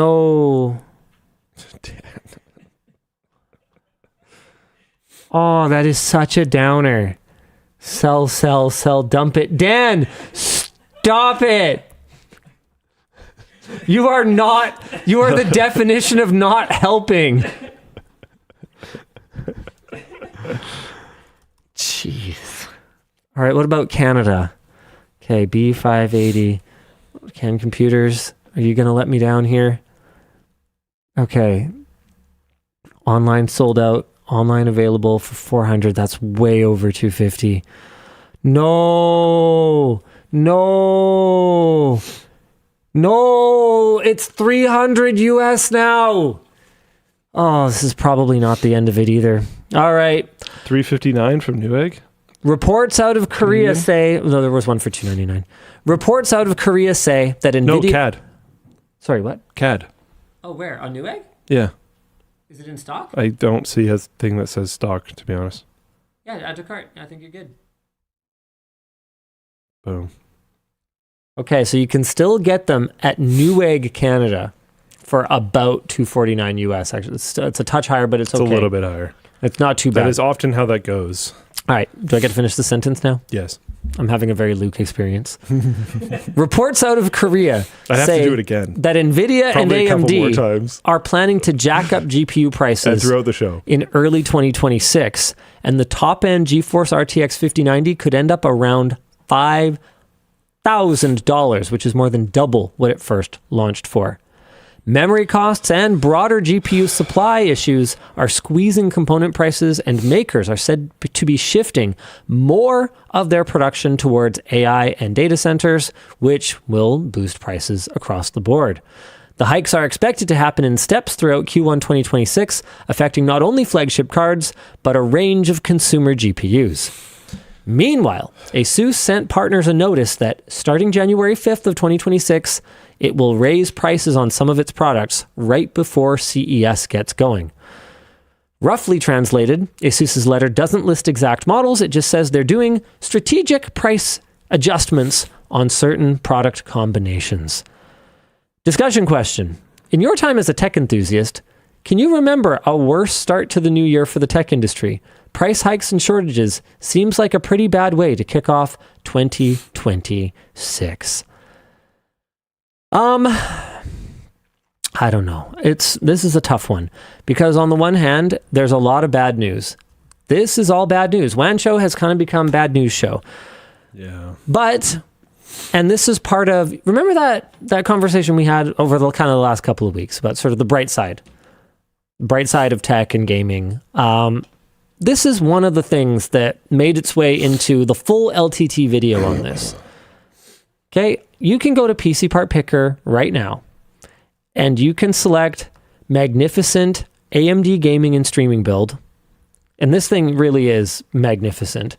It has a 9800X3D, the fastest gaming processor known to mankind. It has a sick Thermalright giant dual tower cooler. It has a B580 Pro A motherboard or whatever. You could get some other motherboard if you really want. Actually, apparently this one's out of stock. Let's see. Everything else is either... Hold on, we might be in trouble. Okay, when I looked earlier this week, this particular GPU was in stock. Oh. No. At time of filming. At time of filming. Hold on. Let's try and find another one. I'm going to find one.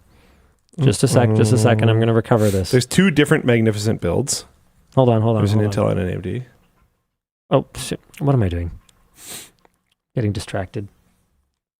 RTX 5080. Okay, here we go. Okay, so for $11.99. Okay, so that's a little more. It is $16 more. Okay, so that's fine. My point stands. So you just got to go find a motherboard, which is fine. Okay, well, so we'll pay at most maybe another like $30-$40. Okay, everything else here is in stock. Cool. Okay, so this is a sick system. 32 gigs of DDR5 6000 CL30 memory. It's a nice little memory kit. 2 terabytes. This is a Samsung 980 Pro. That's a nice SSD. Okay, RTX 5080. ARGB quick case from Corsair. You could save a few bucks by not going Corsair. 1000 watt, 80 plus gold modular power supply. This is a sick build for, let's call it $2650 US. If we're looking at the guides page of PC Part Picker, which ones, maybe top 2, do you think people are actually building? Hold on. That's not quite the point. Okay, I think it matters, but all right. The point is that we did a 4K gaming system build guide 11 years ago. Putting together a top spec gaming machine was $4,000 at that time. The 4K build was 4K. I actually remember joking about that at the time. So, is it bad?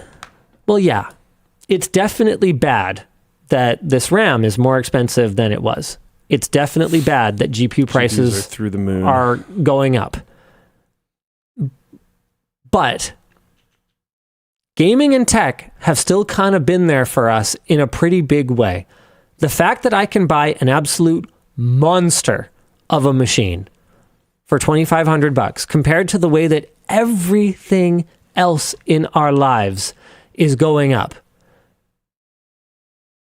It's pretty cool. It could be better. Yeah. I'd love it if it was better. Yeah, I also think like the disproportional hit is not on people buying the magnificent build. And that's true. It's rough. Yeah. It was like, even if you're going for the great, and like I did scroll down here, I noticed there's the entry and modest are like way below the fold. Hold on. Have a click on the entry level one though, because like I remember building an entry level system for myself back in the sort of mid to late 2000s, and it didn't even have a dedicated GPU. I'm willing to bet this has a dedicated GPU. Yeah, B580. Yeah. So like it's showing an MSRP B580. Oh yeah, there you go. B&H apparently has stock. What? Out of stock? Oh, in stock. Oh, okay. That didn't look green. It looked gray. It looked like a gray circle with a slash through it from here. I think it is gray. It's just a check mark, but it's okay. That's really stupid. A little odd. B&H, you should probably use the color green for that. I just convention. That's my opinion, which I'm entitled to have. Yeah. You know, you could get banned. I could. Yeah. They're allowed to ban me from their site. They are allowed to ban. They're actually allowed to do that. Yeah. The 32 gigs of RAM for 179 is surprising. So, yes, you know, it could be better, but I also do feel like some of this is people just kind of piling on to an issue and rage baiting. And I don't think it's rage baiting. I think you're You don't think people posting like a $2,000 RAM kit is rage baiting a little bit? Nobody was buying that anyway. Okay, maybe a little bit. Even if it was $1,000 I'm sure there's some of that. This does still definitely suck for people though. It does. Especially on the lower end where like because if I remember correctly, the Magnificent build, that RAM cost was like a little bit more than 10%. Yeah. Yeah, it was. On some of these entry ones, I'm assuming this is like a really significant punch. Yeah. Like when we're looking at great AMD gaming build. Yeah, let's see. I haven't even clicked at this one yet. Let's see. Yeah, like the RAM being $314 on a system that is, where is it? 1,387. Yep. Is going to push past people's limits to the point where they might have to step down. Hold on, can you go back to that one though? Sure. But let's look at the bigger picture here. So this is a really nice 6-core Pretty processor. legit. What kind of the build. GPU do we have in here? We have a 5060 Ti. A GameStop SSD? Okay, no, this build sucks. What is a GameStop? I didn't know GameStop had. I might just generally have kind of issues with this build though, because what on earth are you doing using What is this? Oh, this is a thing. Yeah, this is a thing. That's wild. Sorry, I had no idea. At this budget, you should be using a stock cooler though. You should not be using an X chip, which just saved you probably about $40. What else do we have here? Oh, that 5060 Ti is not the choice. So you should just be using an Arc B580, which just saved you another $100+ dollars. No, not 100 plus. Oh yeah, which just saved you like another $150. Also, if I'm spending $70 on a case, I'm sure as heck not getting a Montech. And I do not need a 750 watt power supply. That's a crappy build. This is where I think in this price range, you're going to benefit from at least doing at the very least, a bit of a hybrid approach. Try to get your case used or something. I would for sure. Get one on Facebook Marketplace. Yeah, this is not. I haven't priced out a rig in a long time. I'm not going to comment, but Yeah, that's not a well configured build.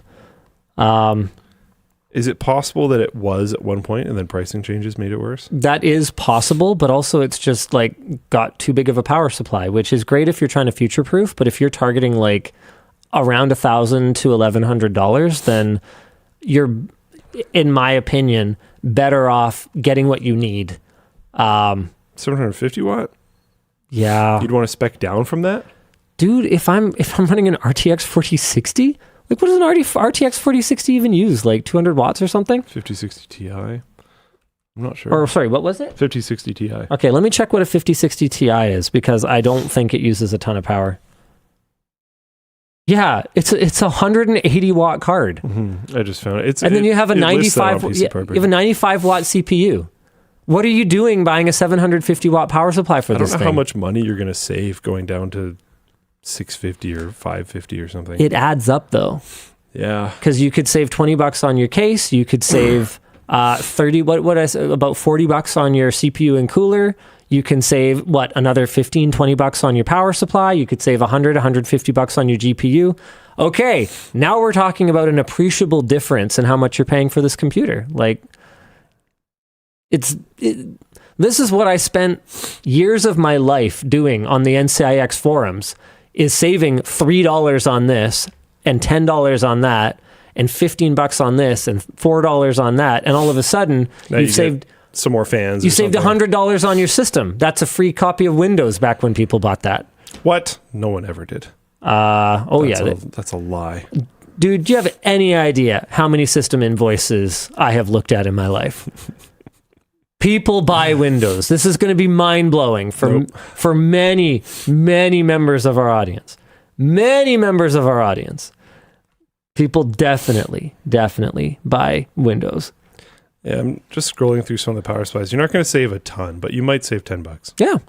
Which is, hey, $10 is $10. Especially if you don't need modular. Like, oh wait, hold on. Was that one modular? Okay. The one in the build? Yeah. Well, I mean, it's like 10 trillion different ones, I think. Yeah, it's modular. So that's part of the filters. You do not need a modular power supply in a $1,000 build. That's silly. You should not be doing that. So people are they're making unwise decisions in the configuration. And Knowing then going, how long a lot of the power supplies I've had have lasted, I might want to get a bit higher wattage modular one, knowing that I can carry it into my next build. sure, but then you're going to be making compromises that I personally would consider to be unacceptable at that budget. At that budget, $10 more on a power supply?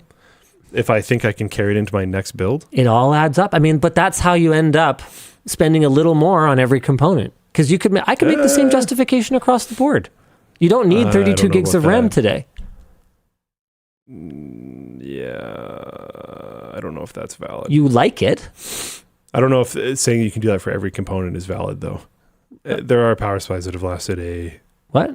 yacht minute. No, that's not what I'm saying. I'm saying that rationale, that well, this could last a little longer if I get a better one. You could say the same thing for the case, for sure. Yeah. Like I'll get a slightly better case. I think the case is And then the you could other say the one where better I would thing, count that you could for. say the same thing for your CPU cooler. I'll get a better CPU cooler and I'll carry it forward with me to the next build. You could, Especially if you can get new mounting brackets And- or make your own. and so my point is, and now all of a sudden you're kind of buying a different class of machine. And when I'm I configuring disagree. when I'm configuring $1,000 build, I'm focused on performance. I don't think I'm getting to a different class of machine by spending $10 more on my power supply. But you're using a different rationale for how you're choosing your components. Sure. I am choosing my components at that price point based on what this gets me today. If I can get some degree of future proofness out of it, then that's great. But I don't think that a 650 or even a 550 watt power supply is going to meaningfully impact my upgrade path. Because at the end of the day, if I'm someone that's shopping for a 5060 Ti today, I am not someone that's shopping for a 7080 in a couple of years. That's a completely different class of product. And if I am... That might be totally legit, depending on life stage. But if I am, and my life stage has changed that much... You might also get a higher quality power supply. It would take some research, but... Sure, but if you're looking at, $10 or $20 cheaper, you're still getting a quality unit. You're just getting one that's rated a little lower. And the same way that if my life stage has changed such that I go from shopping for an Arc B580 to shopping for a 7080 or something like that, all of a sudden I can afford a $1,500 GPU. My life stage has probably changed to the point where I could offload my old system and I could buy a new power supply. Like, that's the thing. Working at the computer store, man, I thought everybody upgrades their computers. People don't upgrade their computers. I do, though. I know you do, which is why your perspective is very interesting. But as someone who worked at the store... Yeah, but we're talking to people in the community that might actually upgrade their stuff. Of course Man, we there are. are some ancient power supplies that are not well priced on Facebook Marketplace. This is rough. Well, Look at how old this XFX power supply is. I mean, it's also... At $60. It's also $45 US. I mean, I'd trust that in my system. It is old. Yeah. Is that 80 plus gold or bronze? Ooh, that's one of their weaker ones. XFX's power supplies from that era were quality though, and I believe this is the all wattage available on the 12 volt rail era. You can double check that by just zooming in really close. Yeah, 744 of this 755 watts is on the 12 volt rail. I would probably check real quick and just make sure that it doesn't have like a virtual multi-rail thing that's going to cause OCP to trip. But I believe this is post that as well. So I would probably trust that XFX. It's not going to be the most efficient thing in the world, but it should be reliable. It's just so old. Yeah, but like 3 minutes ago, you were like, well, power supply, part of the justification for spending more is I can use it a long time. Buying one without a significant discount that is already ancient. How is it not a significant discant? What's a 750 watt power supply today? I don't know in Canada. Well, I mean, sure. we can... It doesn't feel like a significant If only... I mean, we can't just go on vibes and feelings. Right, but I'm acknowledging that because we're having a discussion about something that I don't have up-to-date numbers on. Sure. This is very reasonable. Okay. It is a very significant discount. Okay. Yeah. I'd be interested to see from like Lucas or something, like grabbing a bunch of old power supplies like that. You know what I wanted to do years ago? Do you remember the video that we did where we got a brand new EVGA 580 GTX and we compared it against one that had been used for like 10 years? Oh. To find out if, like, because people imagine that their silicon devices go slower over time. And we basically had been trying to debunk that for a long time. Like, I have no. a vague memory of this. I do have some memory of this. If it runs at megahertz X, then it is running at megahertz X. Like modern silicon that has that dynamically changes its clock speeds, right? That turbo boosts might turbo less aggressively over time, or your thermal interface material might degrade, right? And that could impact performance, but megahertz is megahertz. I don't make the rules. It runs at the speed it runs at. And if you are imagining that there is some kind of slowdown, it is probably because your demands have increased, or the software that you're using is, well, I guess that's basically just another way of saying your demands have increased. And which is almost certainly happening. And you imagined it. Or you imagined it. Those are basically the two options. And you'd have people swearing up and down that running exactly the same software, exactly the same way, it gets slower over time. So we debunked it once and for all. We took a brand new sealed-in box that EVGA found for us and tested it against an old one that had been on the bench for years and also in someone's system for years. And we ran them through the exact same suite. And lo and behold, they performed exactly the same because that's how it works. Did you, Tim, replace the heavily used one? I don't even think, well, we didn't because it didn't matter because there was no dynamic clock speed adjustments on the 580. So the point was, if it's running at clock speed X, then its performance will be X. It's that simple. And I had wanted to do the same thing for a power supply. I wanted to get my hands on a brand new old model power supply and compare it against one that had been deployed for 10 years or something like that in someone's, server closet or something. And I was never able to get it together because everyone talks about how you should budget like 10% for capacitor aging. But my understanding is that's actually super ancient, outdated advice from like the electrolytic era, capacitor era. Yeah. Like solid state caps, from my understanding of them, may decay a little bit, but not to nearly the same degree that those older power supplies did. But I haven't pursued it recently, but when I looked into it and wanted to do it, I wasn't able to find anyone who was able to get me an old one. And an untouched. Oh, MPOC Nor 47 in float plane chat, for crying out loud. Context matters. They're saying, I understand the point, but megahertz is a terrible metric.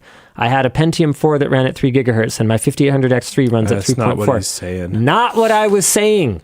We're talking two of an identical product over time. Context matters. Not IPC improvements and stuff. Sheesh. All right. Anywho. What topic are we even on? Oh, okay. We were done with that. New one. Modders are slapping 32 gigs of VRAM on Nvidia's RTX 5080s. But, spoiler, that's not good news for gamers. The modded variants are for AI workstations and servers. Cool.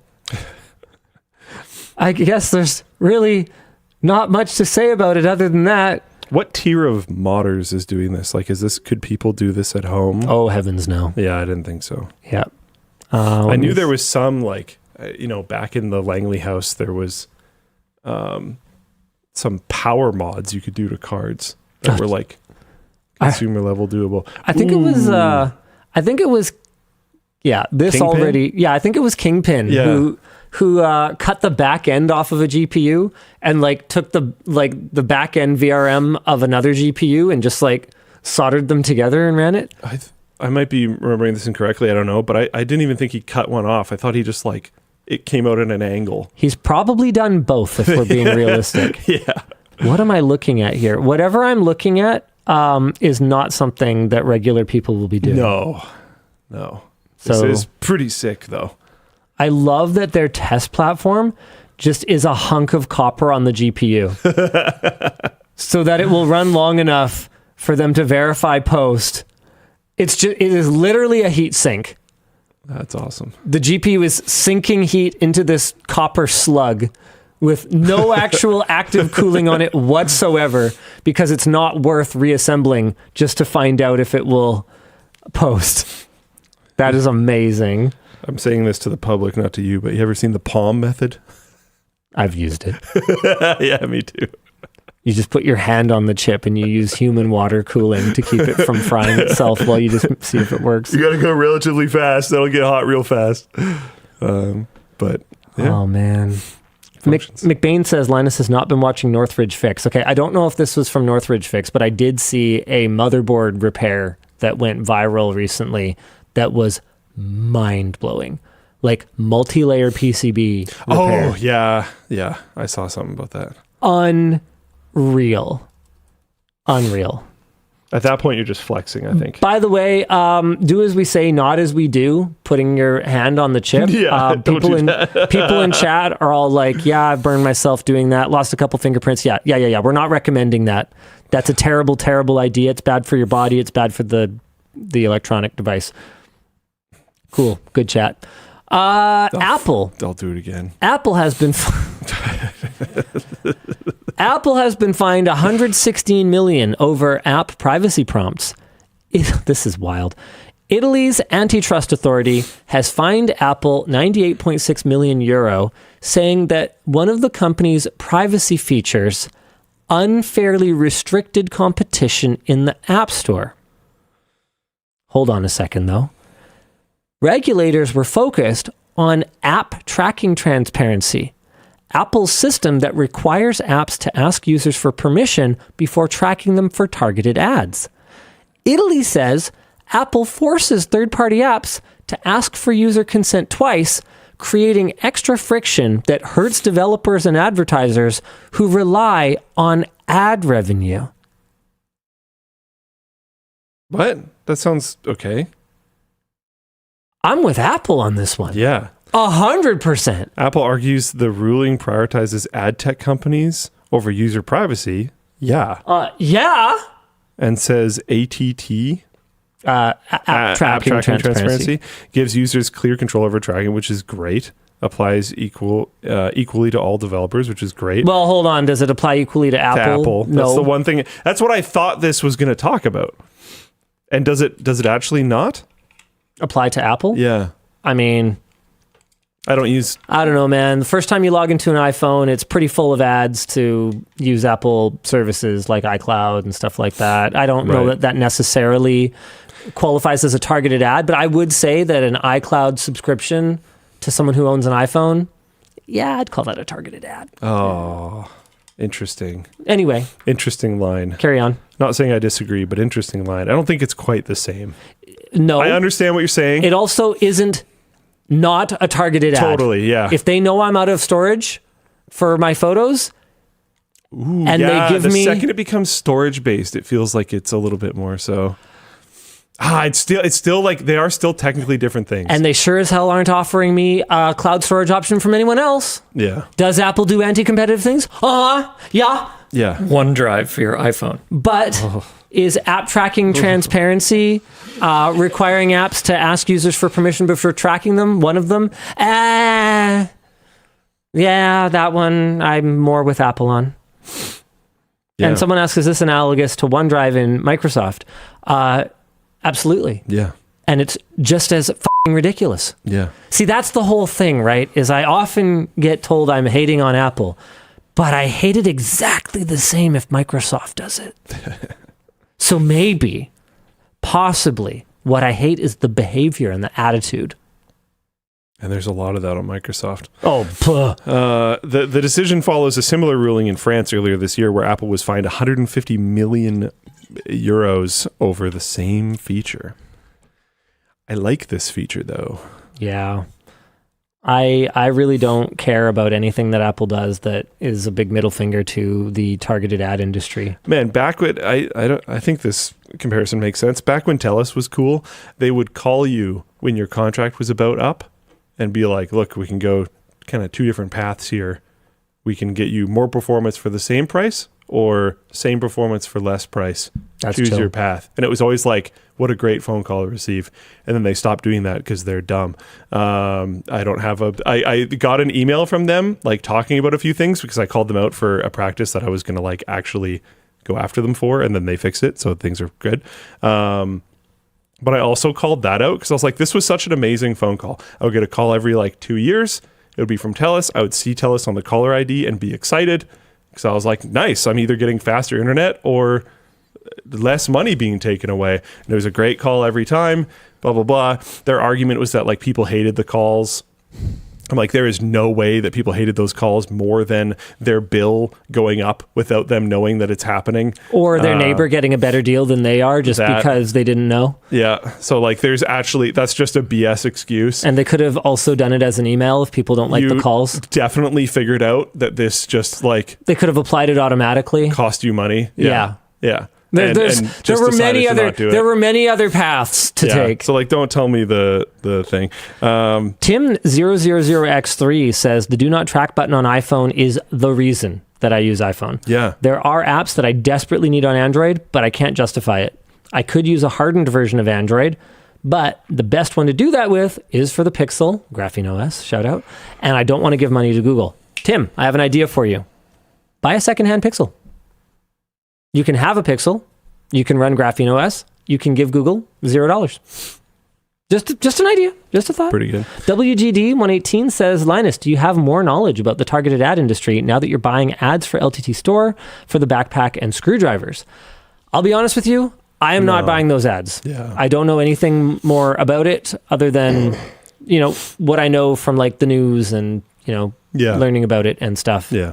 The other part of what I was going to say is whenever my phone mentions like, hey, we noticed that these apps have privacy features on them or whatever, and you don't use these apps very much. Do you want to remove their privacy features? That's such a like, thanks, bro. Such a bro notification. Thanks for sending me that. I wanted to see that. Thank you very much. Even if I'm like, no, those are fine. Very happy to receive that notification. Just like that TELUS call. There are certain things. This app tracking transparency. I want that pop-up. That's a great pop-up. Thanks for giving me that pop-up. Heck yeah. Anyways, moving on. Is that it for topics? Yeah, it's after dark. You have a thing up here playing Expedition 33. Oh yeah, I'm really enjoying it. Yeah? Good? Yeah, I'm playing on the GPD Win 5, which is... Oh, that's the big chonker one, right? No. Oh. It's the reasonable sized one that Apple Vision Pro style has a tether to a battery that like you could put in your pocket, except this is pretty funny. You just played in bed? I put it in my pocket when I was sitting at the kitchen nook table eating my bedtime cereal. Nice. That I'm back on because I lost a bunch of weight, so what's the downside? I mean, that's not really how that works, but hey, whatever. Well, what am I going to do? Gain back my weight? Like, I'm still exercising, so like, whatever. Which, honestly... I was clearly calorie deficit, so if I'm just going to like consume some more calories and keep working out... I was playing badminton with a former Canadian Olympian. Was this yesterday? Yeah, yesterday. She's super chill. Wrong one. That would be impressive. There we go. Yeah. So cool. She came by Smash Champs? Yeah, she came by Smash Champs and was hanging with us. And what'd she think of the facilities? Her and her husband, Bobby Milroy, who is also back in the day. Pretty hardcore. He was a little younger here. But yeah, absolute, like, they're older than me and Yvonne, but they were pros. Right. And it's just... it shows. It's a completely different level. Like, they can hit the straight shot, and straight shot doesn't mean straight. It just means the highest probability shot from that position. Do you kind of get what I mean by that? Yeah. Yeah, so they can hit the straight shot and they can like keep a rally going with us, or they can just like do like a double pump or like a weird sort of like, slice shot or whatever, and then we call it an ankle breaker, and they can just have you moving completely the wrong direction and then like it goes the other way, and they can just like end the rally kind of anytime they want. Anyway, what was I talking about? Expedition 33 and then... Oh yeah, Expedition 33. So anyway, the point is, I've been exercising. I don't care. I'm going to eat my bedtime cereal. Deal with it. Nice. However... That's fine. However, it can lead to problems. See, I was sitting there playing Expedition 33 with the battery in my pocket, and I was actually done eating my cereal, which is good, because I had the bowl with just like a little bit of milk and my spoon, and I went to get up and grab something, and I dragged the GPD Win 5 off the table, which hit the bowl, which fortunately it didn't break, went onto the floor, like splashed milk everywhere, and everything lived. And it goes to show how changeable our habits can be, because there was a time in my life when I was constantly attached to a Discman, when I would have been sure to gather up all my things before I got up from a table. But I am no longer that man. Bluetooth headphones I was just going to say, have changed my habits. I've been, working around the house. Things are getting extremely close to being done. But I've been wearing some Bluetooth headphones while maybe I'll sit and do something for a little bit and then go do something else, whatever. Yeah. And I'll do this to move the cable that isn't there. And it I'll go to get up and I'll move the cable out of the way so that I'm not going to step Muscle on it or memory whatever. is such a drug, dude. And it's I just feel so weird every time I do it, and I don't contact anything, and I'm like, oh, where's the cable? Then I have to remember that I'm wearing Bluetooth headphones. I'm like, oh, this is so strange. That's hilarious. Yeah. Oh, Lordy. Ew, people are talking about pouring the milk first and then putting cereal in? It's so incorrect. It bothers me. How do you ban people on Floatplane Chat? Yeah, we should. Oh, that's a good that is moderation literally a wrong opinion. Have you heard about this? TrueNAS ditching smart tests? Yvonne does it. Oh. She's a milk first, then cereal person. So here's her justification. Hold on. She doesn't like soggy cereal. And she doesn't like Is to she wolf. a rapid top-upper? So she'll top it up. Yeah. However, I think that's acceptable. That is one of the few times If you're where I think pouring that's milk into acceptable. a bowl and you bring the cereal with you, Yeah. she'll have the cereal at hand on the table. She gets a pass. That's allowed. Yeah. So She gets a pass. yeah, yep. I still don't like it. I don't like it either, but she gets a pass. But in the same way, just like I don't like it when the toilet paper roll goes under instead of over, I understand why, and cat owners will understand why. That's right. Yeah. They go like this, and it doesn't unravel. Yeah. There can be good reasons to do bad things. Speaking of anything about that, we have no notes on this. I don't think it's a topic, but TrueNAS is ditching smart tests. Do you have thoughts? Yeah. Oh, wait, I haven't talked about Expedition 33 yet. Okay. Yeah, we'll come back. I like it, and I especially like playing it on the Win 5. That thing is a monster. It Strix Halo. Oh, okay. Yeah. So Yeah, this that is makes like sense. an over $2,000 US dollar handheld What a sick name. with a freaking umbilical cord on it. Like it's the least sensible, most out of touch device that I've probably used since the Vision Pro. Which conveniently also had the same tether problem. Not inconveniently Enough that I don't think they're making anymore. Apparently they're cutting production back, which to me is a big surprise because I wouldn't have thought they were making them at all at this point. I would have thought they would have plenty of inventory from their first I think order. there are some professional use cases that are pretty stoked on it. Cool, good. But not very many. Yeah, that's good. Have you played Expedition 33? No. Is your computer back up and running? It was, and it is no longer. Nice. Because now we're... Solid. My dad was putting baseboards in when I left the house today, and they're being painted over the weekend, and then things will be getting put back in place next week. Okay, cool. Yeah. Anyway, not that you need me to endorse it, given that it practically swept the Game Awards, but I am enjoying the crap out of it, and I'm doing something kind of different and fun with it. I am playing it in French, which That's cool. I need subtitles. Sure, but that's cool. But what I'm trying to do is I'm trying to understand the dialogue. Oh, that's pretty sick. And then I'm checking. And what's funny is the reason that I started doing it was completely not for that. It was not to practice my French comprehension. It was because I like playing RPGs. Sorry. I like playing RPGs. Sorry? Well, I call it a JRPG. It's not developed by... isn't. Yeah. Yeah. Yeah. But I like playing RPGs not with English dialogue. Isn't it Japanese style, not Japanese developer? It is, but I don't know. There's a lot of Western influence in this one too. I wouldn't. Okay. There's a lot of Japanese influence, but yeah, no, I just, yeah, I FRPG. what it definitely is an RPG. Sure. Yeah. So let's go with that. Got it. And so I don't like English dialogue because I come from the RPG era where everything was text and there was no voice acting. And when they added voice acting, that actually really like slowed down my That's such a Linus problem. my ability to play the game. And I find it a lot less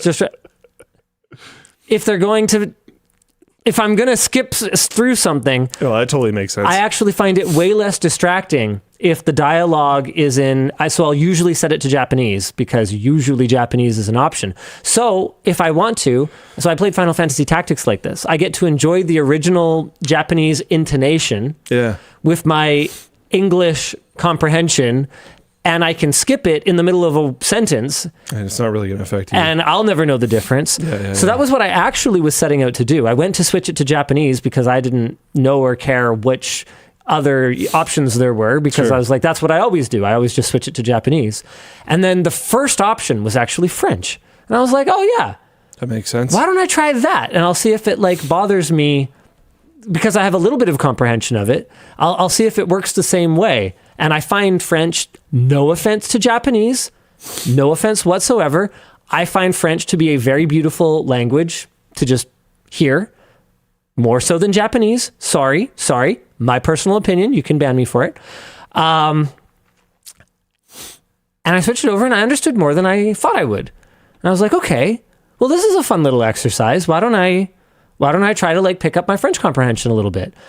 It's really tough with like thickly accented characters. Oh, yeah. And stuff. I can imagine. But with all of the playable characters so far, there's a lot of like vocab that I'm missing, but it's been good. It's been fun. I think I've told you about this before, but the first time we went to Germany for like the Sennheiser thing, I think that was the first time I went to Germany for work. It was really interesting because I had taken a little bit of German in high school. I was definitely not fluent, but I knew some stuff and I could have like extremely basic conversations. And then it had been many years. So I had lost most of that. And there's no, I don't know anyone around here that I could converse with. So it was just lost for years. You could try to And then speak we went German to me and I'd Sure, yeah. I can give you one of those. I can't anymore, which is part of the story. But the first time we went, it was very interesting because I could pick up on a lot. I could kind of understand the point of a conversation, even though I might not necessarily understand all the details. And Right. I could maybe order things at certain like restaurants and stuff like that. Ask for the receipt, do basic transactional stuff like that. one worst, please. Yeah, like Your best. stuff like that. Yeah, I could understand numbers, things like that. Yeah. And then big gap in time. I went there again. I was going to say this year, but I guess last year. But like not that long ago, last year, and I had lost a bunch of it again. Makes sense. But there was still definitely things, like he said, V Gates. There are still definitely things where I can like pick up the general idea of what's happening, and it's very like mentally stimulating. German probably has a word for that, like the Idea Schlagen Winzer Durchbruch. Yeah, honestly, I wouldn't be surprised. Okay, apparently I will not be banned for enjoying French as long as I don't watch anime in French. Okay, seems fair enough. That does seem Just like pretty the Yvonne fair. situation. Yeah, I think that gets a pass. That seems fair enough. that makes sense. Okay, what did you want to talk about next? The smart test, TrueNAS, they're ditching smart tests. Oh yeah, I don't like it. And this is They say they're not reliable. yet another reason that I backed HexOS is that so TrueNAS's position is that you can just use a third-party tool for it. And that's cool. But that's one of the reasons that TrueNAS, which is great, and I'm so glad that it underpins HexOS investment disclosure, but that's one of the reasons that for general consumers, and even prosumers, it's just not something that I can recommend with a straight face. Because unless you do this for fun, or you already have to do it at work anyway, so you know how it all works, it's just not practical to administer for the average enthusiast even.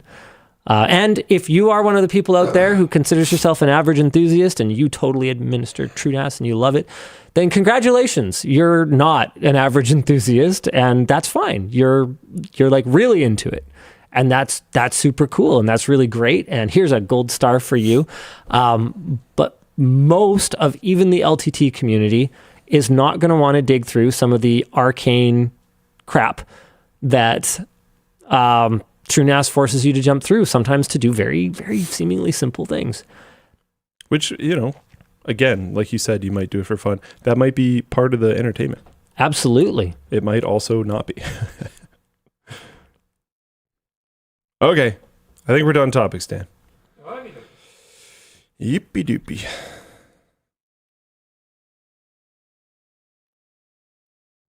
Nice. Nice.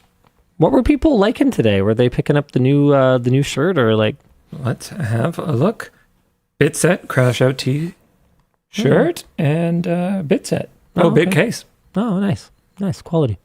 All right, got some messages here for you guys. Nice. Greeting WAN.dll from the UK. Question for Linus about his hands-on with the Steam frame. How well did the frame accommodate a large nose? Speaking as someone with a big ol' schnoz myself. Pretty good, actually. I definitely need to spend some more time with it. I need to play longer sessions where I'm moving my head around. Like I wanna. Yeah, you had like no time. Yeah. And I look, I don't want to be a conspiracy theorist or whatever, but I think Valve did not want me to make as deep a video as they know that I will and that I did. Because, that might be true. I mean, yeah. That wouldn't even necessarily be that unreasonable. No, but also then don't tell us everything. This was completely within your control to... Like they didn't have to have a transparent version of it that we could like see into, like like if you want to control the scope of the coverage, there's a lot of other ways to do it. God, I'd be so sick if they sold that one. Other than forcing me to have like not enough time to do a good job. Anyway, not the point. The point is that before I made a definitive statement on that, I would really want to play for longer sessions, especially in games where I'm moving around quite a lot, because sometimes it's not obvious immediately, but little movements and jiggles can they can wear away, especially if they like really, hit on the hard parts right here. Or here's an alternate answer. My opinion is that it's shit. Which is not... Not well. Okay, it could be more valid than anyone else's because I've actually tried it. But I was trying to demonstrate a point. If you don't know, then you should just say you don't know. You shouldn't make definitive statements. Yeah. Wait, I think I figured out a way to ban Linus. From where?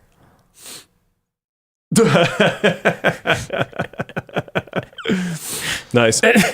See, okay. I was imagining that he had some kind of like low color depth filter and I was going to be banned or something. Oh, I thought he was going to replace your side with a frame with you not sitting there. Oh, that'd be pretty good too. Which I still thought was happening when he slid in the... No, I don't have any plates. I moved the camera today. A mirror... and new laptops too. Right. A mirror of Luke's side would actually be pretty funny too. Can I even do that? I bet you could figure that out. Is that a thing? That'd be kind of... I think it'd be kind of hard to watch though. It'd be really uncomfortable. I know how I could do that in OBS. You throwing shade on VMix? No, I'm going to have to ban you now. I just have never used VMix. I don't know anything about it. Next up, gearing up for the first plane trip, 13 hours with our 3-month-old because of a family emergency. Oh, double ooh. Oh, I wonder if you had some memorable, difficult things with the used-to-be newborns. Oh, man. Yeah, we did a trip to Asia to see Yvonne's family when my second was, I think, 1. Or like 1 and change. And I wouldn't wish traveling with an infant or even a toddler, honestly, on anyone, not on long haul flights. Like if you're just doing a little one and you can just like zonk them out on the iPad for a couple of hours, that's probably fine. But as soon as you're getting over like 4 hours on the plane, they get antsy, they get cranky, they don't know how to sleep, they don't let you sleep. Like it's just a recipe for misery, man. I'm sorry for whatever you're going through in your family emergency, and I'm double sorry now that you are having to take a 3-month-old traveling with you. And I think that, like, I had someone like profusely apologizing to me for their kid crying on a flight recently because they were like right in front of me. I was like, bro, why do you think I brought these? You're good. I get it. It's part of the experience. You just have to. You don't want to be here either. I know you don't want to be here 10 times as much as I don't want you here. So, like, you know, if I don't want to deal with that. It used to bother me a bunch. Yeah. And then eventually I just accepted we're all cattle in a tube dealing with their own problems. And you just gotta just own the confines of your little seat area that you have. Make it the best experience you can, given all the variables around you, and get through to the other end. It's really not that deep. Do they just like not want to pay the check bag fee or what? for the child. Get out. All right, next Put up. a little crate. Yeah, what with the cats or the parrots or whatever? All right, let's see.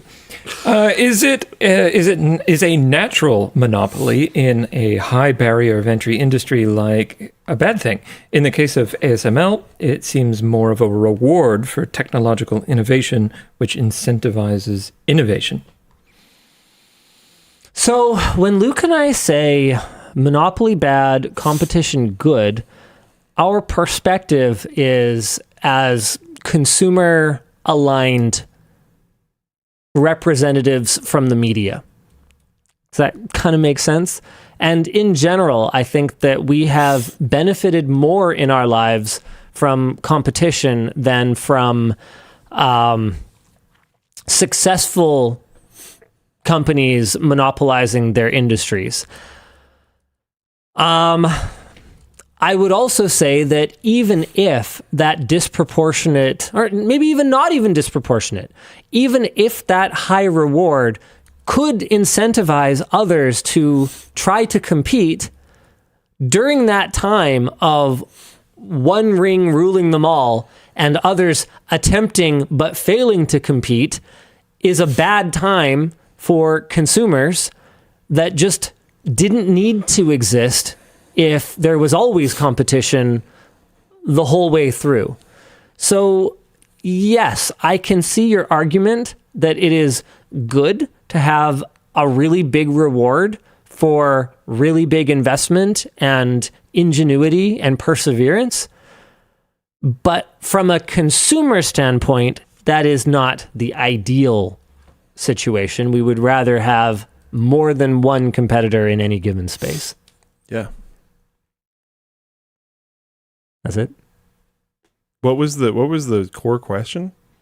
Can you not see the merit in a monopoly like ASML? Because the huge reward for winning the entire market should incentivize others to chase that huge reward. That's okay. Yeah, I think you already answered it. I wasn't fully paying attention, but Nice. I mean, that's literally an argument for competition. But anyways. Had a great white shark show up on a dive 2 weeks ago. Whoa. Video is amazing. Are you all keeping up with your diving, and what animals or locations are still on the bucket list? I have not used it like practically at all. I think the last time I went was diving with Dennis on Mexico workcation. Oh, whoa. That was... I was going to say, I'm pretty sure I'm more up to date than you. I might be further certed than you at this point. I think I'm only open water. Okay. Yeah. Yeah. And I honestly don't know if I really care about that, because even with open water, you can do a wreck dive as long as your dive master is certed to guide open water divers on a wreck dive. You can do a deep dive even if the as long as they're certed to take you on it. Like, I could be wrong about this. Do not take this as a quote. I think there are still slightly different limitations, I guess. Oh, and actually, now that I think about it, when we did that, we were taking our advanced open water. So maybe that was the context of it. Yvonne and I like passed our advanced open water, but we were like, you didn't teach us anything. Ooh. We just went on we did it in Mexico. So we did our open water here in Vancouver, and then we did our advanced open water in Mexico, and they just like took us on a bunch of advanced dives. We were like, we're supposed to know all this like underwater navigation stuff. Like, you didn't show us any of this. We just followed you around. And they were like, don't worry about that. I'm like, no, I am worried about that. I don't want a certificate that I didn't earn. I was concerned about this, but did my advanced open water in Greece. Oh, yeah. And it was actually awesome. The dude was cool. Like pretty hardcore about like, you're going to do this right. When we were doing the knot tying stuff, he had me do it blind. Oh, that's cool. Because he was like, you might not have a mask on. Yeah. There might be a problem. You might still have to tie that knot. So you need to be able to do it with your eyes closed. You might be on a night dive. You might be really deep. So there might be a variety of variables. You need to be able to do it with your eyes closed. And he also made me do underwater nav with no references other than kicks. Oh, interesting. I had to track. So there was one like pair of Yeezys.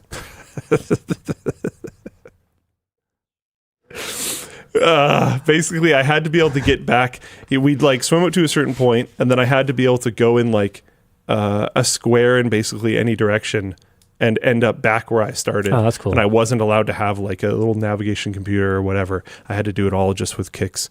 And it was not, he purposely brought us to unclear water. Right. And So was there a current too? I think we did that at one point. Yeah.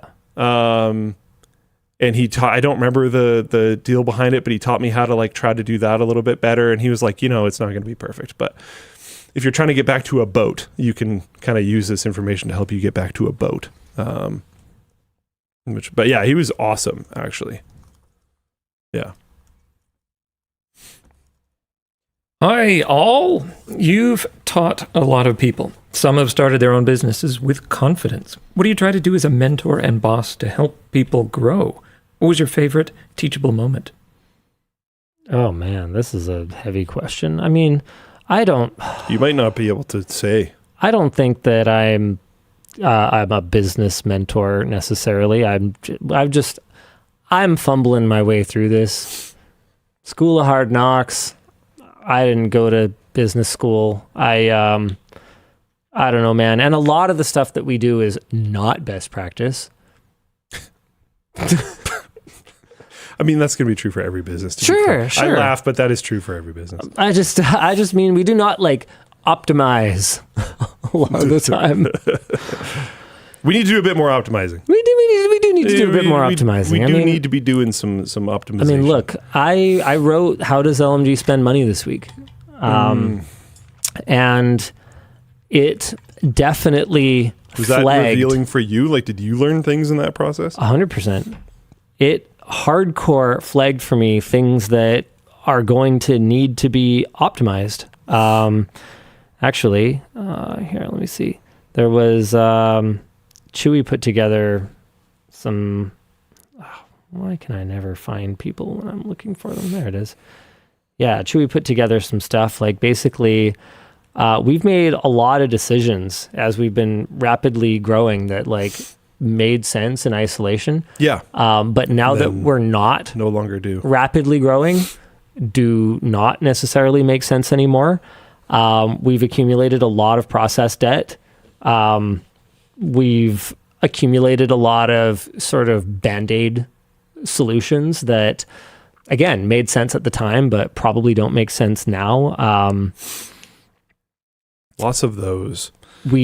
Something that I don't really talk about in detail in the How Does LMG Spend Money, because it's meant to be sort of a snapshot of a particular moment in time rather than a look at trends, is that as we've expanded our payroll, and we'll talk about this part in more detail in the video, but as we've looked at improving our compensation overall, we have scaled comp in a way that is not in line with our revenue scaling.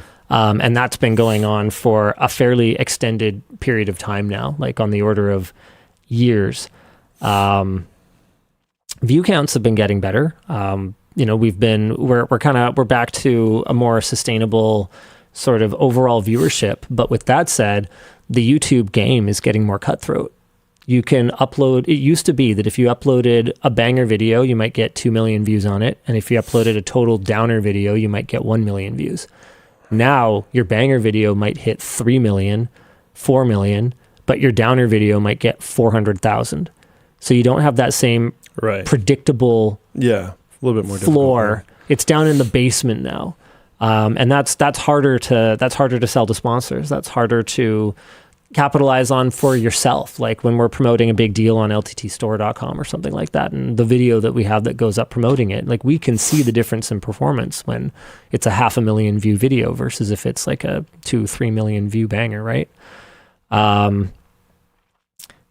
This was a fun one. Capital expenditures, they get the most attention, right? Like when we buy a fire truck or we buy a big LED wall, or we buy like a huge sound chamber or thermal chamber. Yeah, or a 3-stage chiller from Fugger or whatever.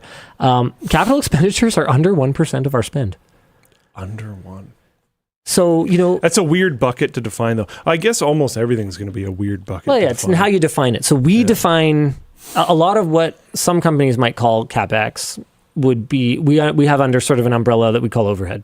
Okay. And so for us, we defined our capital expenditures as sort of outlier purchases, particularly for content or for product testing.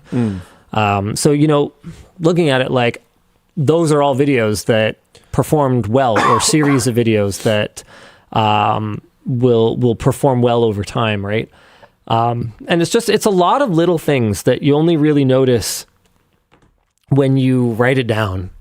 And when you like graph it and start to really look at it and go like, okay, now hold on a second. Like, does this make sense for how much it contributes to the business?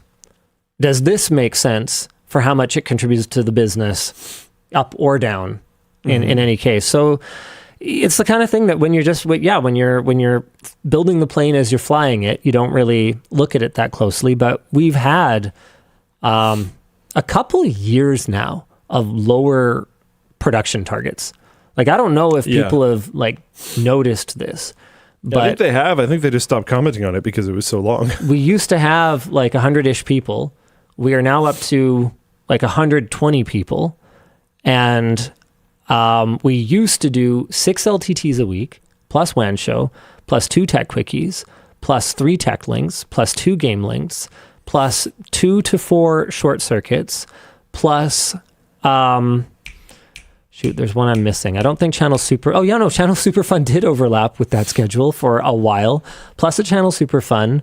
I'm sure I'm missing something. What am I missing? Oh, yeah, plus MAC address whenever that got uploaded.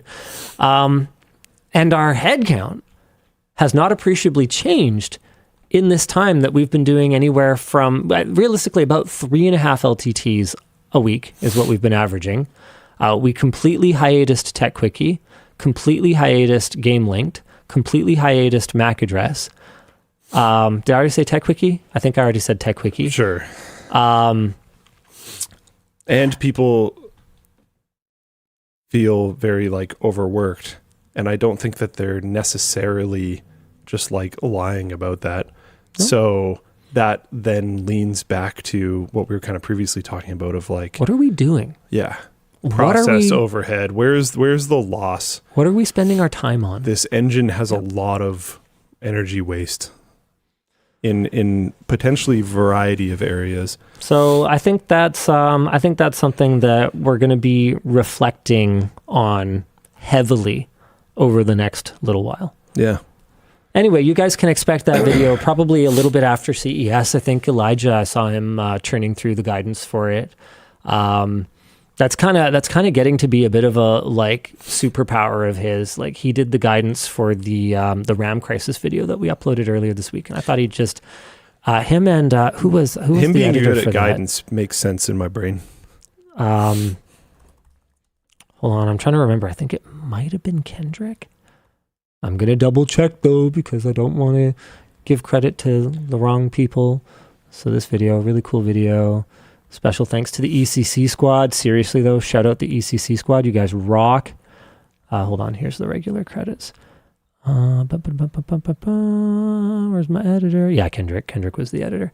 So yeah, between him and Andrew and Kendrick, I thought they just did a really good job of maintaining really cohesive visuals throughout it that made it really engaging. I thought they just did an outstanding job. Technically, I don't know this because I am actually, not the one who determines once and for all if a video is good. You guys get to decide that. I haven't actually looked at the retention for it, but to me, it felt like a very pleasant, short watch relative to its runtime, and that's usually a pretty solid indicator. I've been doing this for a while, and I usually have a decent sense, but I don't always get it right, though. Either. Right, yeah. Not at all. Could not claim that.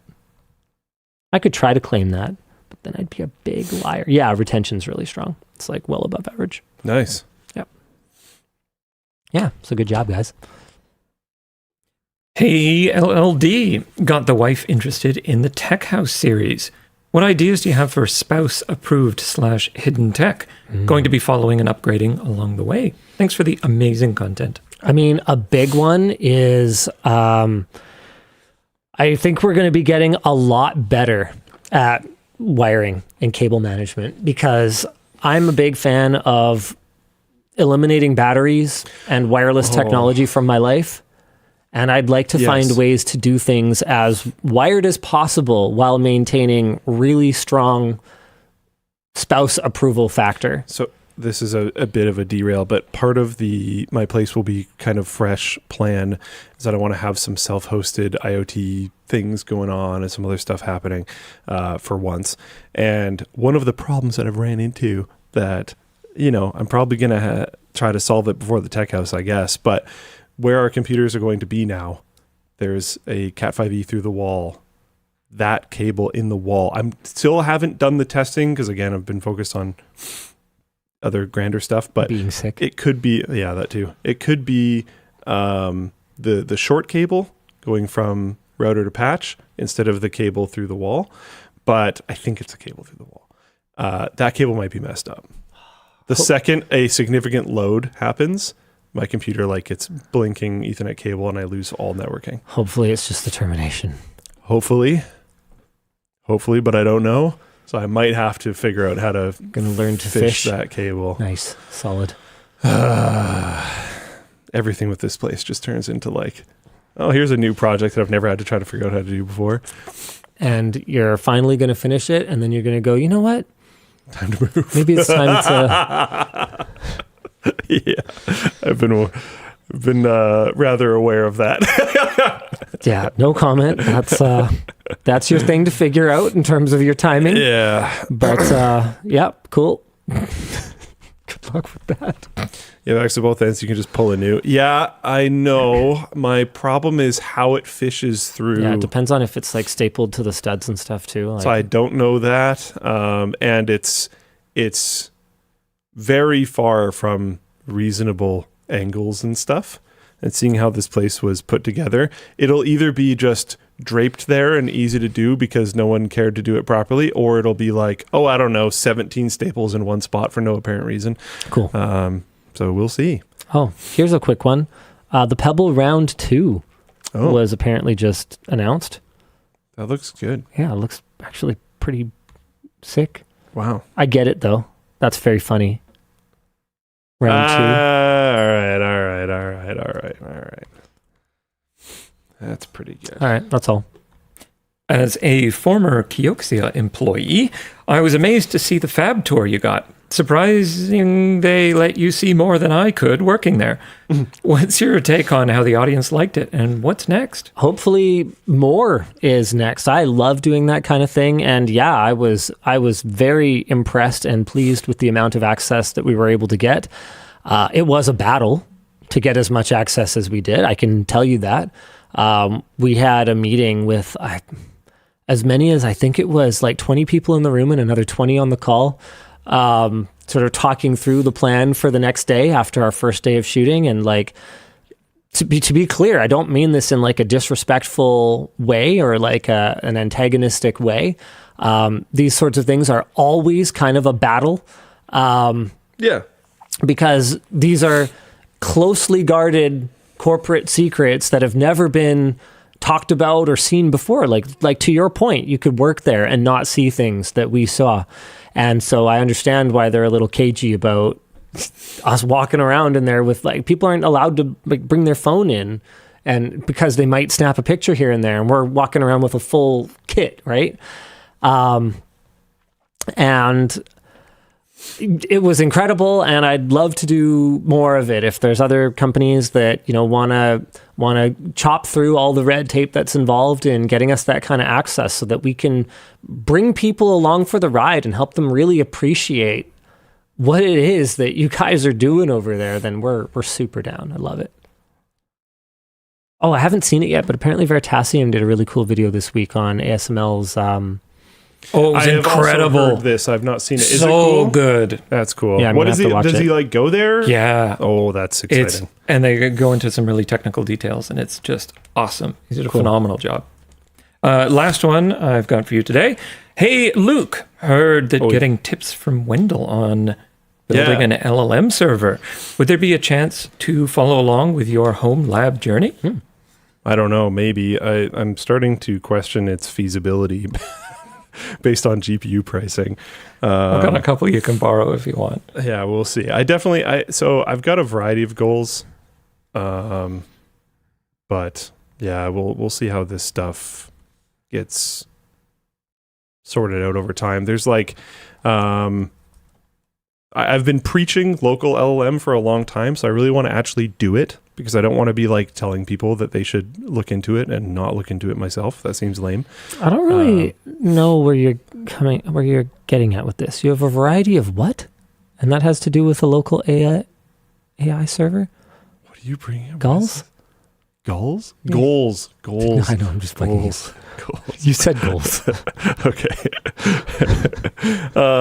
He's only got one sinus. Leave him alone. Yeah, really. Sorry. But yeah, I've been having a bunch of fun watching, Jeff Geerling and Wendell and other people's stuff. I've wanted to do home labby things for a long time. So this is going to be my dive into that, both on the networking and the server side of things. I want to do, in a lot of cases, self-developed. In some cases, just self-hosted IoT things. I want to do some self-hosted services. I want to have my own home video distribution instead of just borrowing others. There's a lot of different goals. Here, easy. You'd be crazy not to buy it. God, man. Oh no! But I mean, my family does like this holiday Valheim server. This is the second year in a row that we've done it. But it's like the solution that we've had is like kind of unstable and lags a lot, and there's issues with it. So like, if I could just host that myself, that would be sweet. Like, there's just a lot of things where I'm like, this is honestly very overdue. So I'm trying to start figuring it out, but going from zero to the point that I want to be at is like a lot. So I'm trying to research and learn things and figure out how I want to step into this realm. Old Tom asks, how often do you think of the Roman Empire? These days, for reasons that I don't really feel like I need to get into, kind of a lot. We'll see you again next week. Same bad time, same bad channel. Bye. Oh.